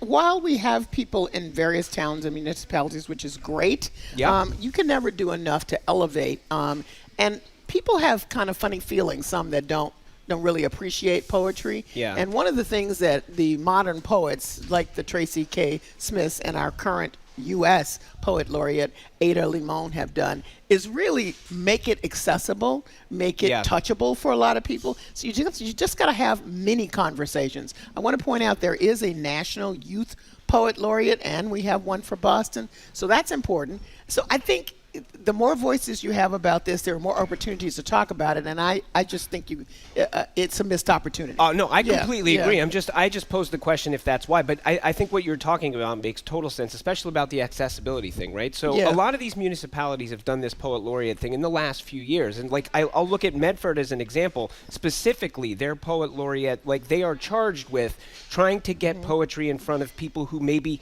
do not have access to it across multiple platforms. So that includes senior citizens, that includes youth, that includes non-native English speakers, right? So the idea, like you're right. I mean, I'm all for this, and I think it'd be a great thing for the state. And low money. These poet laureates usually get somewhere between $500 a year and a couple thousand a year to be charged with this task to take this to the masses to a certain extent and improve accessibility. I think it's a good thing. Yeah. I'd like my tax dollars to go to this. Well, once again, we're calling on Beacon Hill to listen to us and what we're talking about. And this will not be the end of how we're talking about this, of course. And I'm so glad, Callie, you mentioned Tracy K. Smith, a programming note that Tracy K. Smith will be joining us, our former poet laureate, will be joining us the day after Election Day because, as I mentioned, I thought that was a good day for poetry, so she'll be joining us for a good portion of the show that day. And I always like to mention she was our inaugural guest on the Culture Show. Nice. Well, next, the Clark Art Institute has received a monumental gift, $45 million and 331 works of art. This is what every museum dreams of because it's really challenging now for museums to acquire art because it has become so prohibitively expensive. And it used to be that they could scoop up things like old masters, and that's kind of what has happened here. They're being gifted art from the Renaissance to the 19th century at not bargain basement prices, but it was somewhat affordable, and the art market has just exploded, so they can't do that. So they really have to rely on philanthropy. Enter the late Aso Tavidian, who, with his foundation, he's somebody who worked in software in the 1970s, made a lot of money, and then assembled his collection. He split his time between the Berkshires. The Clark Art Museum, or the Art Institute is out in Williamstown. He split his time between New York and the Berkshires and decided to gift almost all of his collection, all the major works in his collection, to the Clark. He also gave them $45 million because there's so much work, so many works of art that they have to build a new building. This is wonderful to see happen for them. And I should mention that we have at least one representative of the art that they will be receiving that we're posting up on our YouTube channel right now. We're streaming at the GBH News YouTube channel, so we're posting it there as well for you to see in just a second. But what wonderful news for them. I read this and I said, whoa, for a couple of reasons. It's a lot of art pieces and a lot of money. Some of that money goes to a curator. curator. I just can't emphasize that enough. Yeah. You have somebody who's really paying attention to what the commonalities and the differences are in the collection. I love to hear the stories of collectors and how they started with whatever piece they started. I know this will be part of the story, and how they ended up with a certain kind of focus. His is early modern art. So I just can't say enough about it except this. He was on the board of the Clark. You know, he's not required to do this. He did his part, I'm sure. But he also wanted to keep his collection together. That was another reason why the Clark appealed to him. So you have both an opportunity for a local museum. It's not that he hasn't given to the Met. He has in New York. But this local museum in Massachusetts gets this fantastic collection, the money to support it. He keeps the collection together. A little bit reminded me of Isabella Stewart Museum. Wow, what a gift to the community. And also, when you look at this, 130 of the works are sculptures, and 132 are paintings. And sculptures, the folks at the Clark have said, have not, up until this point, really been a strength of theirs. 100 of the works are artists that are new to the collection, which is to say that this is the first piece that they have by that artist. So not only is this transformational just in terms of volume, but it is expanding the type of things that are available at this museum, which, by the way, I mean, is a pretty heavily trafficked museum. I mean, they say they get like 200,000 visitors a year. That's a pretty big museum. And so to be able to add yet another new wing, I think they added a wing maybe 10 years ago or something like that. Now they're going to add yet another wing in, Western Massachusetts. I mean, this is fantastic. This is just really good. Well, it's so nice when the alternative sometimes is auctioning off these works after somebody dies, and then they just go into private hands. So the philanthropic part of this is really, really extraordinary. Olivier Mesley, who is the director of the Clark, described Aso Tavitian as somebody who had princely taste. He was extremely refined. He also mentioned that this will probably go on view in 2027 or 28 when they finish this expansion. They didn't announce this until I had everything in place, including the architect for the new wing. But it's not often that you come across these stories where they have to build a new wing because the art is so substantial and they have the gift to do it. Yeah, and they got the money to do it. I mean, that's the part. You were saying it's like the thing every museum dreams of. It's kind of the thing they don't even dare to dream of. That you can get both at the same time. Exactly, and you can start off and just jump right in. I would like to encourage, this is my thing, more museums, including this one, to do the story about how the collection began, what were the critical pieces, how they built around it, the collectors. I think it never gets old. That's just my suggestion. I like it. I'm in, Callie. I concur. Well, next. I'm waiting for the Callie Crossley Museum to open up. Tell me that story. Okay. Well, next we move to Baltimore, where the Baltimore Sun will no longer be shining a light on arts and culture. The paper has gone dark, pulling the plug on its entire features department. So the backstory to this is the Baltimore Sun, legendary paper in Baltimore, more than 100 years old. It was sold recently. At first it got into private equity hands and then was sold to the owner of Sinclair Broadcasting, which is often criticized for its conservative ideology and accusations that it uses that conservative bent to influence editors and journalists throughout its newsroom and newsrooms across the country. And it has declared that it is ending its feature coverage. So we're talking about, for instance, what you would see here. Let's use a culture show as an example. We often talk to artists who have shows coming up. We talk to restaurateurs. So everything is going away. The food coverage, the preview of museum exhibitions, the theater reviews, the theater coverage. This is major. However, I think what we should point out is that the Baltimore Banner started recently, and this was a group of journalists from the Sun who founded this effort. They are keeping arts and culture coverage alive there, but this is key. I've spent a fair amount of time in Baltimore over the last probably 15 years. I was just there about a month ago. It is a city rich with culture. Their downtown is amazing. I just had one of the best lunches of my life at Bunny's Buckets and Bubbles, right along the harbor. What did you eat? What did you have at Bunny's? I had a really good chicken sandwich. Obviously, the bubbles came into play too. Okay. Actually, it didn't because it was a school night. But this is a town that really loves its arts and culture. Between the museums, the opera, the avant-garde, they have the Maryland Institute College of Art. So they've gone full throttle. So the fact that one major newspaper in town would just let it go is it just leaves someone to despair. I just want to emphasize the impact of this and what they did. They didn't just say we're no longer going to do feature stories. They reassigned all those reporters that focused on that to the news department and said and issued the edict, there will be none. All right, I just also want to point out some other cultural spaces in Baltimore. The Reginald F. Lewis Museum of Maryland, African American History and Culture. Reginald F. Lewis was a pretty well-known entrepreneur. And who knew? Baltimore has the largest wax museum dedicated to black people. Really? Yes. I mean, there's way more to cover, as Jared has begun to talk about in Baltimore. But just the fact that there are some of these institutions already there that have a lot to offer the folks who are in town. And we all know from doing this show that everybody doesn't know about it. You got to talk about it. You have to raise it up. You have to elevate. That's the way that people learn about what's in their neighborhood, what's in their community, and get to appreciate it. Well, I mean, look, we obviously have a horse in this race on the culture show. Yeah. However, we've talked about this a lot here. I mean, and I think a lot of people would agree. The thing that makes a place for a lot of people is the culture, is the art, like the culture broadly, is to say, what is the vibe of the place? What is where do we go out to eat? How do we play in this town? What are the things we like to do at night? That is the stuff that makes a city. And so what's the story with Bunny and Bubbles? We don't know that. That's yet to be explored. I mean, this is something that obviously folks saw coming. I mean, January, New York Times ran an article, the Baltimore Sun's new owner has the newsroom on edge. In February, NPR article, how new owners are changing the Baltimore Sun, more crime and conservatism. So reporters here, and the Guild has come out and, they've pointed out that this is part of what they see, the Guild being the union of reporters there. They have said that in the past 2 months, 8 union reporters have resigned. So there's obviously unrest here. And look, the owners have the right to take this newspaper in whatever direction that they want to. And as we all know, the newspaper business is a tough business to be in right now, and everybody's trying to figure that out.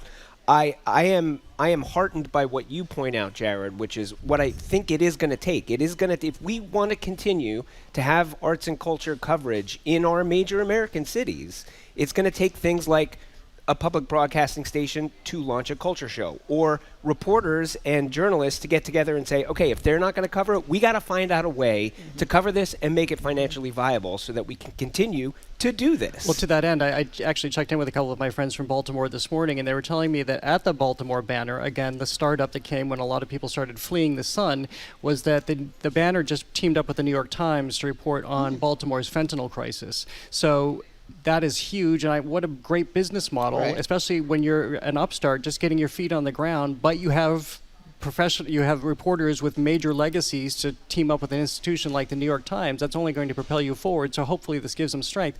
I will also say something I've often said on this show. We love art. It nurtures us. It nurtures our souls and our emotions.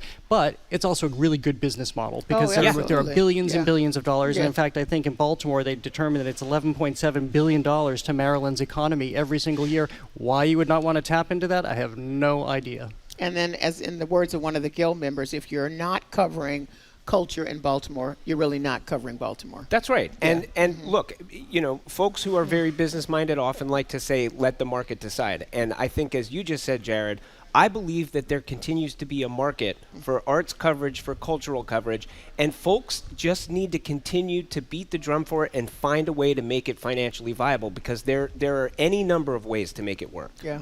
Well, for that, Edgar, I will treat you to bunnies, buckets, and Thank bubbles. you. We'll have a little I field will trip. indulge in Wait a some minute, bubbles. with some bubbles, I guess. I will indulge it. We'll all head down. All right, well, you're listening to our Arts and Culture Week in Review, live from our GBH studio at the Boston Public Library. Next, coming up on the show, we remember actor Terry Garr. Stay with us. The Culture Show is made possible in part by a generous contribution from the Fiducia Fund, proud to support this station's arts and culture programming.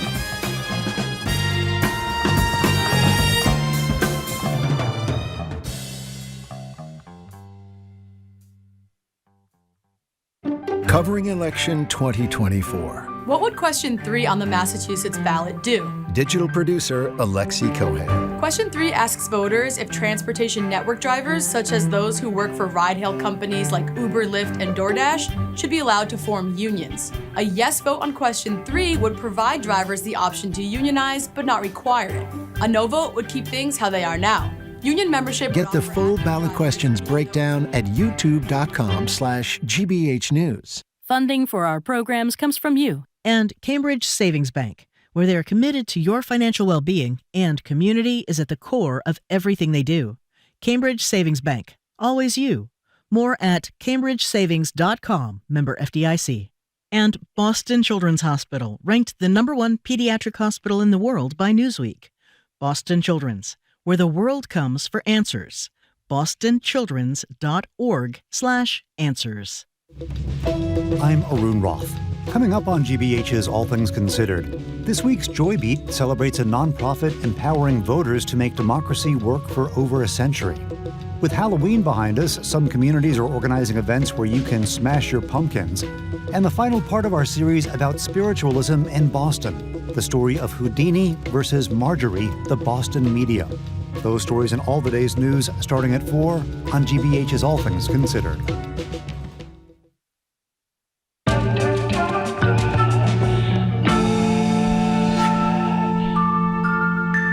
Welcome back to The Culture Show. I'm Jared Bowen, live from our GBH studio at the Boston Public Library.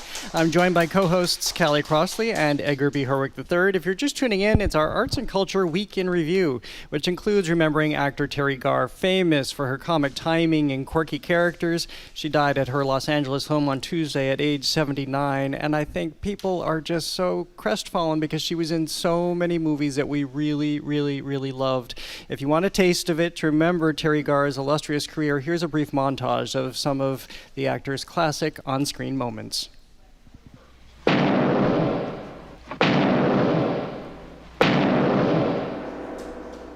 What knockers! Oh, thank you, Doctor. Oh, look, Doctor, a passageway. Whatever that music is, it's coming from down there. Put the candle back. No, I'm not worried about that audition. Why? Because Why I'm not so going to worried? get it. I'm not Why going to not? get it. Because I'm completely wrong for it. Why? What kind of a part is it? A woman. So just tell me the truth. All right. I'm your mother. Huh? So, I wanted to tell you yesterday, but I just, I felt all floopy and... So we heard some of the comedic roles there, Young Frankenstein, Tootsie playing Phoebe's mother on Friends, and I think what I really appreciated is she had a lot of gravitas, too, to know that she went from, well, first of all, growing up with a mother who was in films and a father who was a vaudevillian, and then going from dancing in Elvis movies to the Sonny and Cher show to The Conversation, Francis Ford Coppola. Somebody who later, like Steven Spielberg and Martin Scorsese, also recognized that there was a lot of dramatic heft here, too. So she could do comedy for sure, she could dance for sure, and she could also hold her own in really heavy movies. She reported, supposedly, the role that she had in Close Encounters of the Third Kind as the wife. So, first of all, two interesting things about that. One, she beat out a young Meryl Streep for that part. Did not who know also that. auditioned for that. Probably the last thing that Meryl Streep auditioned for that she didn't get.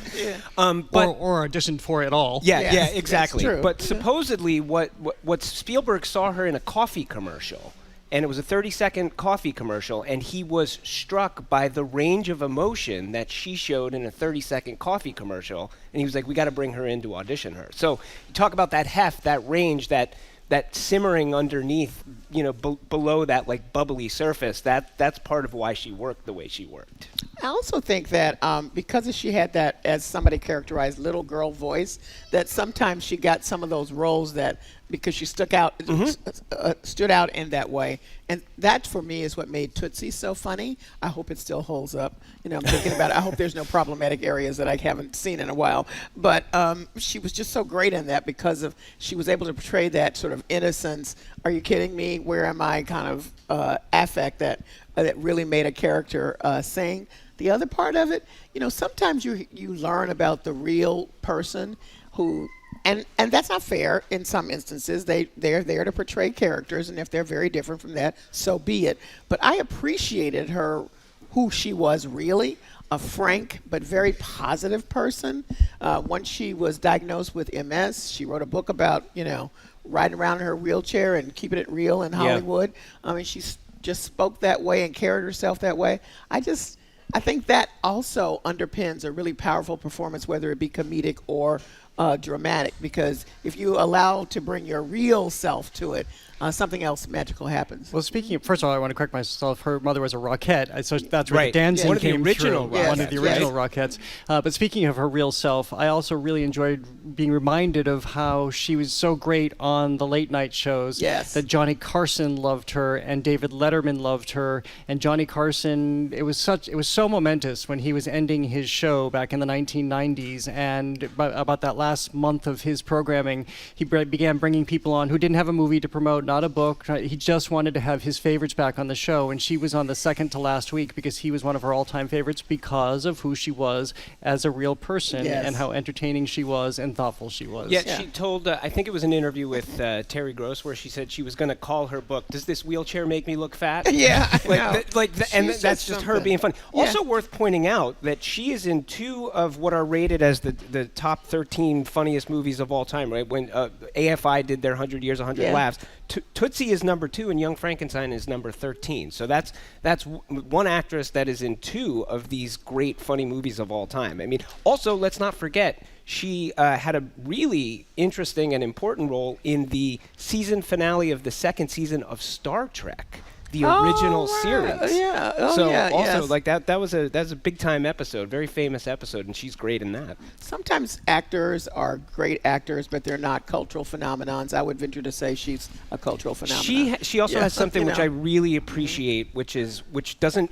She has a rhythm to the way that she's doing stuff. The way she speaks, there is a rhythm that is wholly her own, and it sort of jumps out at you, and you can't. It just really puts her in this different category. There are very few people I think of as having that kind of very distinct to themselves rhythm. Like Jeff Goldblum kind of has it. Michael Keaton's kind of that way. Jimmy Stewart was that way. She's just got this rhythm, this musicality that is very, very compels you to watch. Yeah, it's very compelling. Yes. And can I just say by saying, who would have thought that Mel Brooks would be the last member, the huge member of that cast to be able to weigh in on that loss that's a good too. point. Madeline Kahn is gone, Gene Wilder is gone. Oh my gosh, yeah, you're right. Marty Feldman's gone.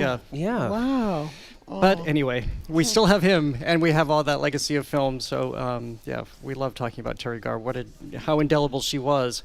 Well, next, for Martha Stewart, it's not a good thing when it comes to the Netflix documentary Martha. Despite her participation in the making of the film, she has slammed it for being lazy, for featuring lousy music, and bad cinematography. Here's a little bit from the trailer to Martha, the new Netflix documentary chronicling her rise, fall, and return. What does it mean to be the first female self-made billionaire in American history? If there was ever the original influencer, it's Martha. The hardest thing is to retain cultural relevance as an older woman, and she's done it. I was considered crazy, but it worked. She was preposterously perfect. Perfect little pattern. Perfect. Things look fabulous, but are they? Young women, listen to my advice. If you're married and your husband starts to cheat on you, he's a piece of shit. Get out of that marriage. Didn't you have an affair early on? Yeah, but I don't think Andy ever knew about that.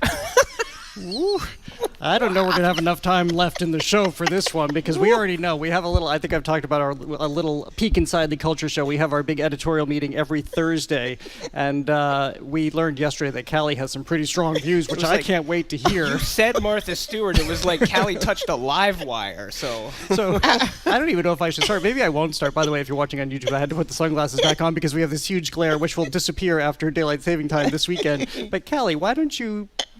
You have opening arguments. Yes. Okay. Well, I think that RJ, the filmmaker, exposed her as the person she really is, the person I thought she was, but it had not been demonstrated on film. And what is that person, Callie?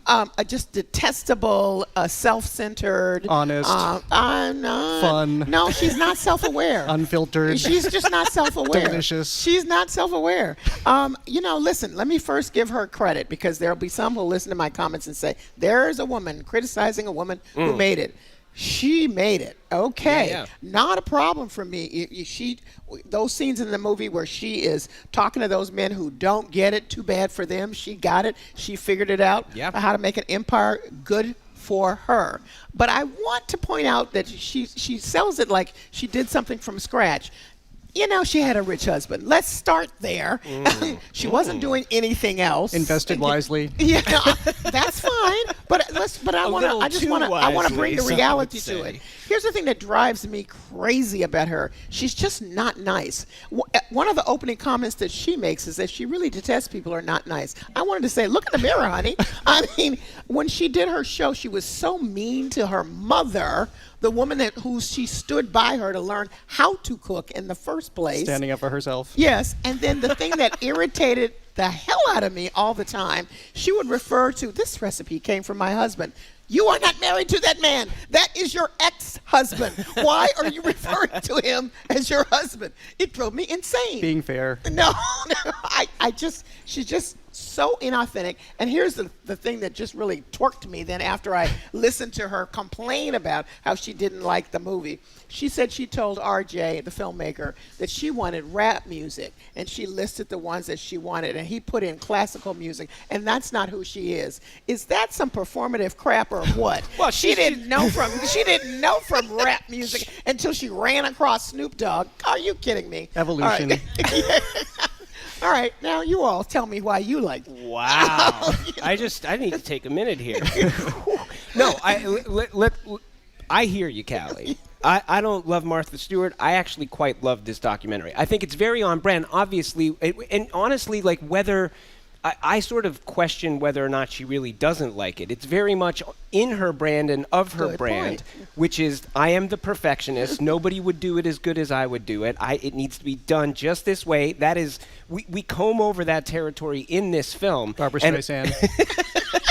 And of course, her reaction has to be like, that's not how I would have done it. By the way, I would say that's the mark of most of the time a good documentary. If somebody's making a documentary about somebody else, I want that person to say like, I want them to be a little uncomfortable with the product. So I think that's a good thing. I think this is a very compelling documentary. No, it's well done. It is. Yeah. I think it's well done. It's a 2-hour documentary, so you can only be so subtle. You can only get into so much. But I find Martha Stewart, her story as she's portrayed in this, to be very compelling. Sometimes it is very revealing. There is a scene to me that the thing that I was blown away. So when they get to the section in this film where she's going to go to jail. Right. She had at the time, she brought a film crew in to do this like little Easter thing or something before she went off to jail. And they have some of the B-roll footage from that. And there's this moment where she's on camera, but they haven't started rolling, quote unquote, yet. And she looks nervous and lost, and like you can tell she has the weight of the world on her shoulders. And then when they're about to start rolling, when she's going to talk to camera, you see that Martha Stewart look come over her, that engaging with the audience, everything's fine and I'm calm. And it just happens in an instant. And to see that change, I was just like, wow.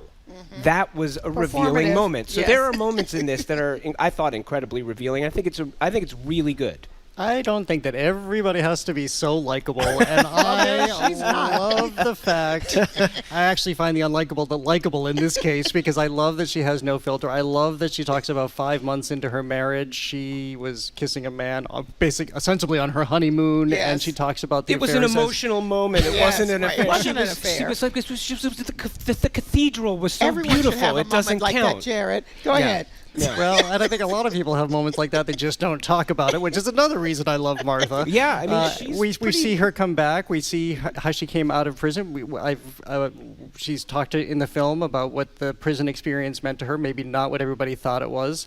And also, I really appreciate that she's met her match here. That yes, she is used to controlling everything in the kitchen. And I've heard the stories. Not all of them are great. When you're in TV, you hear from, because it's a small community. You hear the stories. That's right. But she's somebody who had to work really, really, really hard, and she had to, again, in an era in which women didn't have a lot of control, especially in the entertainment industry, she had to work even harder. And so she's used to having ownership, and I think it's fair. If she wants to say, I don't like these camera angles, I think any one of us here at this table would say the same thing. I agree. We care about the lighting, we care about the music, and if she evolved and Snoop taught her well and refined her taste of music. I don't know. She referred to her incarceration as kind of a vacation. Really? Yeah, she's such a lovely person. I will say this. I think in an era where there's so much content, when I think that there are documentaries galore made of people who maybe we don't need a documentary about. Like, she is a unique, compelling figure that No, she's deserving of all that of is that. absolutely deserving of Yeah. this, and I think it's good. As a journalist, I will give her one criticism that I think is possibly correct. She's probably listening. So Martha, you're listening. She said that he did not give enough attention to really how forward-thinking she was in the making of that magazine. How she took a giant leap from what magazines were at that time, and the way that she filmed, how they set it up, the formatting, and I think that she could have done better on that. What is happening? This is our producers deciding it's time to move on. We should go long more often. This is great playoff music. So Martha Stewart isn't the only one complaining about her Netflix project. French actor Lucas Bravo may always have Paris, but he may not have Emily in Paris. I think this is really interesting. Yeah. So Emily in Paris is one of the most until Callie just made Martha the most famous show on Netflix. Emily in Paris is one of the most famous shows on Netflix. And actor Lucas Bravo, who plays love interest Gabriel, gave interviews this week because he's promoting another film, basically saying he doesn't like his character arc. He can't identify with the character anymore because he's mopey. He's basically a walking French Eeyore because he's never happy for the way that he's been treated by Emily in Paris. In fact, you can hear it in his voice. This is from the show's latest season, and this is after Gabrielle, played by Bravo, finds out that Emily might be leaving Paris for Rome. You okay, mate? Yeah, I'm just surprised. The almighty sense. You let your pride and misunderstanding get in the way of the greatest girl in the world. Then we both did. Maybe. I just never thought... Stop. And start feeling. You still have a chance to get her back. How? She's with him now. Only because she's not with you. Mon Dieu, wow, wow, wow. So he hates how this is being portrayed. I'd say I give it to him too, because you never see this happen for somebody who's in a hit show to take after the writers and the producers and say, I'm not even sure I'm going to come back because I don't like the character that much. I thought this was fascinating to see happen this week. This is really some kind of courageous or crazy. Where are we at there? Yeah. I get that he says he doesn't want his character, just doing the dark stuff. He signed on because he thought it was a comedy, but he's not in charge. He's not Martha Stewart, billionaire, so he really can't control this. So what he says now will not only impact what happens to him here, but it may make other people reluctant to hire him, which I think would be a shame because they'll assume he'll be yapping about whatever he's doing on their show. I hadn't thought of that. Yeah, because he has all these other projects right now, but they're already shot, so that doesn't mean anything going forward. One of the things he said really caught my eye. He was talking about his character, and he says he's made a few choices that have made me grow away from him. We were very much alike in season 1, but now I don't really know. I was struck. There was Philip Seymour Hoffman, who I love, was on Charlie Rose, and they were talking about acting once. And Philip Seymour Hoffman was talking about his approach, and this is something that has always stuck with me. He said, when I first get a character, I first get a piece, a part, whatever, and I'm looking at it, I look at this person and I say, that's not me. And then I say, how am I like this person? And how am I not like this person? And that's how he develops his character, to understand that's not me, and there are pieces of this character that are going to be like how I am, and there are pieces that aren't. I feel like in this case, there's a little bit of, we have a young actor here who wants to play somebody who's like him, who he likes. And that's not necessarily always the job or the role of an actor. But I think it also changed because mostly for Philip Seymour Hoffman, he was in theater or films where you know the whole arc already when you receive that script. Sure. And this changed under his watch. That's true. I think that might be the distinction here. But he's not writing it. He's not writing it, no. So Well, we will see. All right, well, coming up, could The Simpsons turn Callie Crossley into a pro football fan? It's a hot moment for Callie here. Definitely on the Culture don't want to Show today. go away. That's all next on The Culture Show. Stay with us.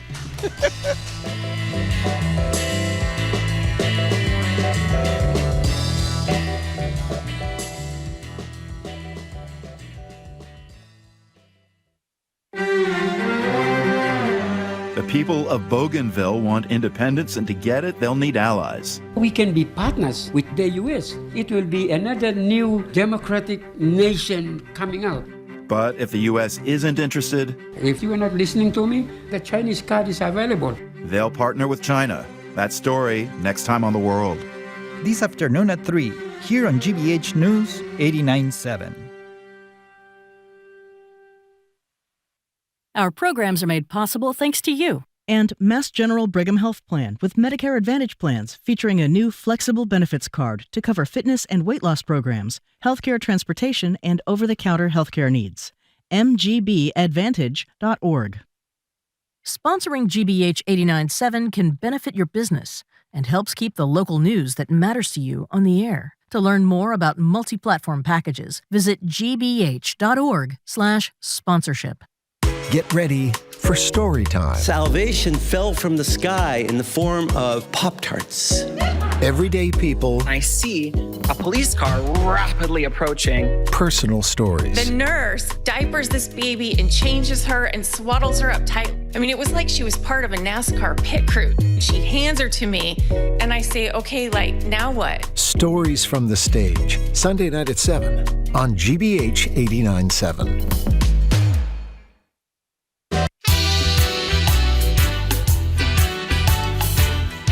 Welcome back to The Culture Show. I'm Jared Bowen, live from our GBH studio at the Boston Public Library. I'm joined by co-hosts Callie Crossley and Edgar B. Herwick III. Martha Stewart just invited me to her house in Maine, so take that, Callie. It's going to be a perfect time, Gary. Exactly. If you're just tuning in, it's You'll our be arts alone. That's okay. Snoop will be there. Snoop That's Dogg okay. will be there. That'll be fun. We're in the midst of our Arts and Culture Week in Review, which includes the NFL and ongoing efforts to recruit younger viewers. This time they're getting an assist from Disney and its franchise, The Simpsons, because they own The Simpsons now, by way of the upcoming animated Altcast Fun Day Football, where this upcoming game between the Bengals and the Cowboys will be played, but they'll have this alternative broadcast with, as you'll hear here in this promo, iconic Simpsons characters from the cartoon world doing their own rendition of the game. On December 9th, two storied rivals will meet on the gridiron. When these two ancient foes face off on Monday Night Football, it's more than just football. It's family. It's Bart and the Bengals versus Homer and the Cowboys, live from Springfield. Promo. I don't know. Edgar, can you explain this? Yes. Okay, so this is on the one hand, it's kind of cool technology. So they've done this before. The NFL did this last year with Toy Story. So what they're doing is they're basically in real time. They're going to take the game that is happening, and because they can do this kind of thing to varying degrees of success right now, it will be animated live. So what you are watching will be the actual game that is happening, but you're going to be watching it in a cartoon format. And then what they'll do is they'll weave Homer and Bart and some other folks, I think Krusty, Nelson, Milhouse, Ralph are all going to be involved. There's some others. Maggie's going to be involved. Lisa and Marge are going to do in-game interviews. So the voice actors will be doing bits, and they're going to be doing some stuff as the game is happening, but you're also going to be seeing the game animated. So that's kind of what's happening, if that makes sense. Mm-hmm. Yes? Yeah. I have no interest in the content, as you know. So Yes. I will appreciate the trying to break into a new genre and to present this information. I care nothing about the NFL. Well, I do care, but it's not the good thing. And so I'm not the fan. So I'll be interested to see if this really works. But that's why it's for you, right? Why? I mean, No, because I'm not interested. No. But it is going for somebody like you who is not interested in watching football, but might be interested in watching The Simpsons do something. Well, I'm not the one. So, how about for you, Jared? Yeah, no. So this isn't the only gimmick that's happening this week. We're back to Netflix now because it's having a moment, launching an app that will allow subscribers to share their favorite moments. Callie, I know you're very, very excited about this, Ms. Bridgerton. I know. So what does this allow you to do? Well, until Edgar crushed me, which you'll explain in a minute, I was really excited that I thought you could go to, as you're watching your shows and you have the scenes that really get to you, you could sort of clip them to, I don't know, I was thinking in my mind a kind of electronic list that you could go back to because I have favorite scenes that I just would love to go over and over again. It's kind of soothing. But I've learned from Edgar, no, that's not what's happening with this badly put together. We had an experiment right before the show. It's a fantastic idea that it feels like that they're just not quite there with it yet, or maybe it's never going to get there. So to Callie's point, the idea is if you have Netflix on your phone, right now just for iOS, and they say it's going to come for Android soon, if you're watching on your phone, you can tap the screen, you see a little thing that says Moments. And when you click Moments, it in theory is capturing that moment in the actual show. I think what people want is then to be able to take that 20-second clip and put the video onto social media or put it in their library or share it. Yes. That's kind of the promise. That's not what happens. It just links you back to Netflix if you also have Netflix on your phone and launches the show from that moment. It's just a digital bookmark. And here's kind of disappointing. Here's my cynical take on this. Yes. This is all just about market research. They want to know what people are doing, and everybody who does this is now being employed by Netflix because you're doing all of their social media work for them. You're taking their content, you're spreading it, and they don't even have to do it. We are becoming the algorithm. Oh, you're right. Yeah. A long time ago, Steve Harvey told the rappers, stop telling me to put your hands in the air like you just don't care. I don't want to work. Yeah. That's your job. So we should be saying that. Well, before we move to our lightning round, since Halloween is now a distant memory, Mariah Nicholas Maduro Carey has an announcement for us.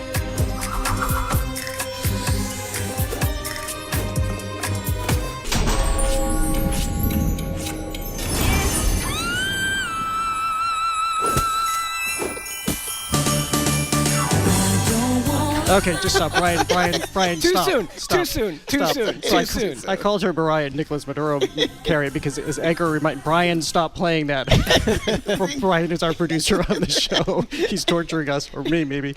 But remember Edgar not too long ago just told us about what Nicholas Maduro was doing in Venezuela by establishing Christmas back, what was it, September or October? Yeah, I think in September. He was like, Christmas starts now. So Mariah Carey just released, she dropped this at midnight, so essentially we're in the holiday season as of right now, November 1st, and I think I've made my point clear, not quite ready. Yeah, I'm not quite ready either, though I love the song. Yeah, it's a little bit late. It's a little bit like the pumpkin spice thing. It's like creeps a little earlier and earlier every year. But it's very clever programming. It's promoing. It's a smart promo. Also, this song is how old now? I mean, she continues to make bank, a cha-ching, a cha-ching, a cha-ching on this song over and over again. And she's making cha-ching times two, because that was actually a thing for Kay Jewelers. So, but this is how it's all getting underway. She's very, very clever. Almost Martha Stewart level marketing. That's right.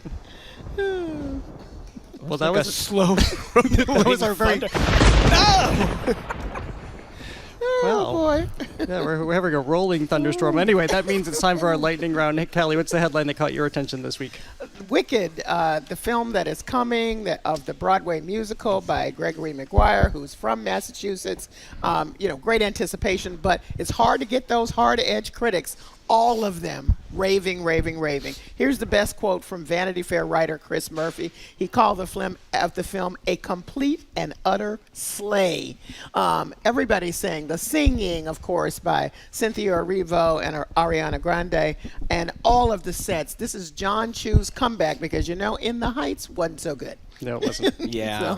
Well, speaking of Wicked, another programming note, on November 20th, Gregory Maguire, who started it all, he wrote the book, Wicked. Wow. He will be on The Culture Show, and that'll be 2 days before the film is released in theaters. So again, November 20th for Gregory Maguire here on The Culture Show. Excellent. Edgar, what's your headline? Well, interesting thing that you can buy on Reverb.com this week. So Reverb.com is mostly a resale for instruments and stuff like that, specifically guitars. And it's widely used. For example, I've bought like a used guitar on Reverb before. Well, now for sale, and if you're watching us on YouTube, you can get an image of this, the actual console from Abbey Road that the Beatles' Abbey Road album was recorded on is now for sale. It has been restored. It was a one-of-a-kind. It was a prototype. They made 17 models after, but nothing that quite looked like that. My favorite part about this, the cost, $3,047,538.49. However, shipping is free.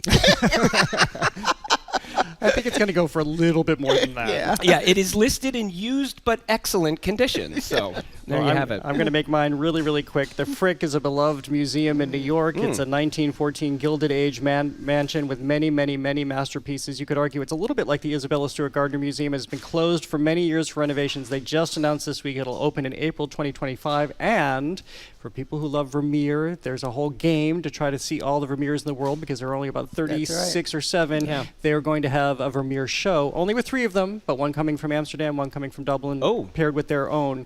That'll happen starting in 2025. Get those ticks on your list. That was very exciting. Well, that is all for this edition of The Culture Show. Tune in Monday for writer Andre Dubus III on his new collection of short stories. We'll also dive into the Huntington Theater's Ufot family cycle and the start of a sprawling community-wide theatrical extravaganza. And save the date next Thursday. Ken Burns join us on the show to discuss Leonardo da Vinci, his new film. Callie, what's quickly coming up on Under the Radar? All politics about, hours before the election, pre-election analysis from the mass politics profs. Well, thank you all for being here. Thank you for being here as part of our audience here at the Boston Public Library. We really loved having you here today. Thanks today to the BPL technical and logistics crew, Maddie Geyer, Bill Francis, Sandra Lopez-Burke, Juan Jose Cadena, Chris Hanks, Pat Lally, and Olivia Corshio. And thanks to City Table, the Lennox Hotel, and the Newsfeed Cafe. I'm Jared Bowen on behalf of Martha Stewart. Callie, have an art-filled weekend. Where is Mary? Where is she? Where is she? She's just about to close up the library! The Culture Show is made possible in part by a generous contribution from the Fiducia Fund, proud to support this station's art and culture programming.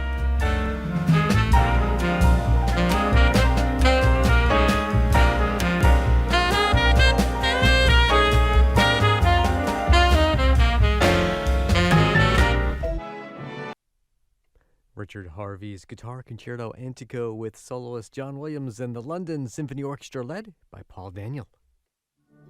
Classical Radio Boston is WCRB-FM 99.5 HD1 Lowell, Boston, WGBH-FM HD2 Boston, WCAI-FM HD2 Woods Hole, WJMF-FM Smithfield, Providence, and at classical.org. Just about 3 o'clock here in Boston. I'm Greg.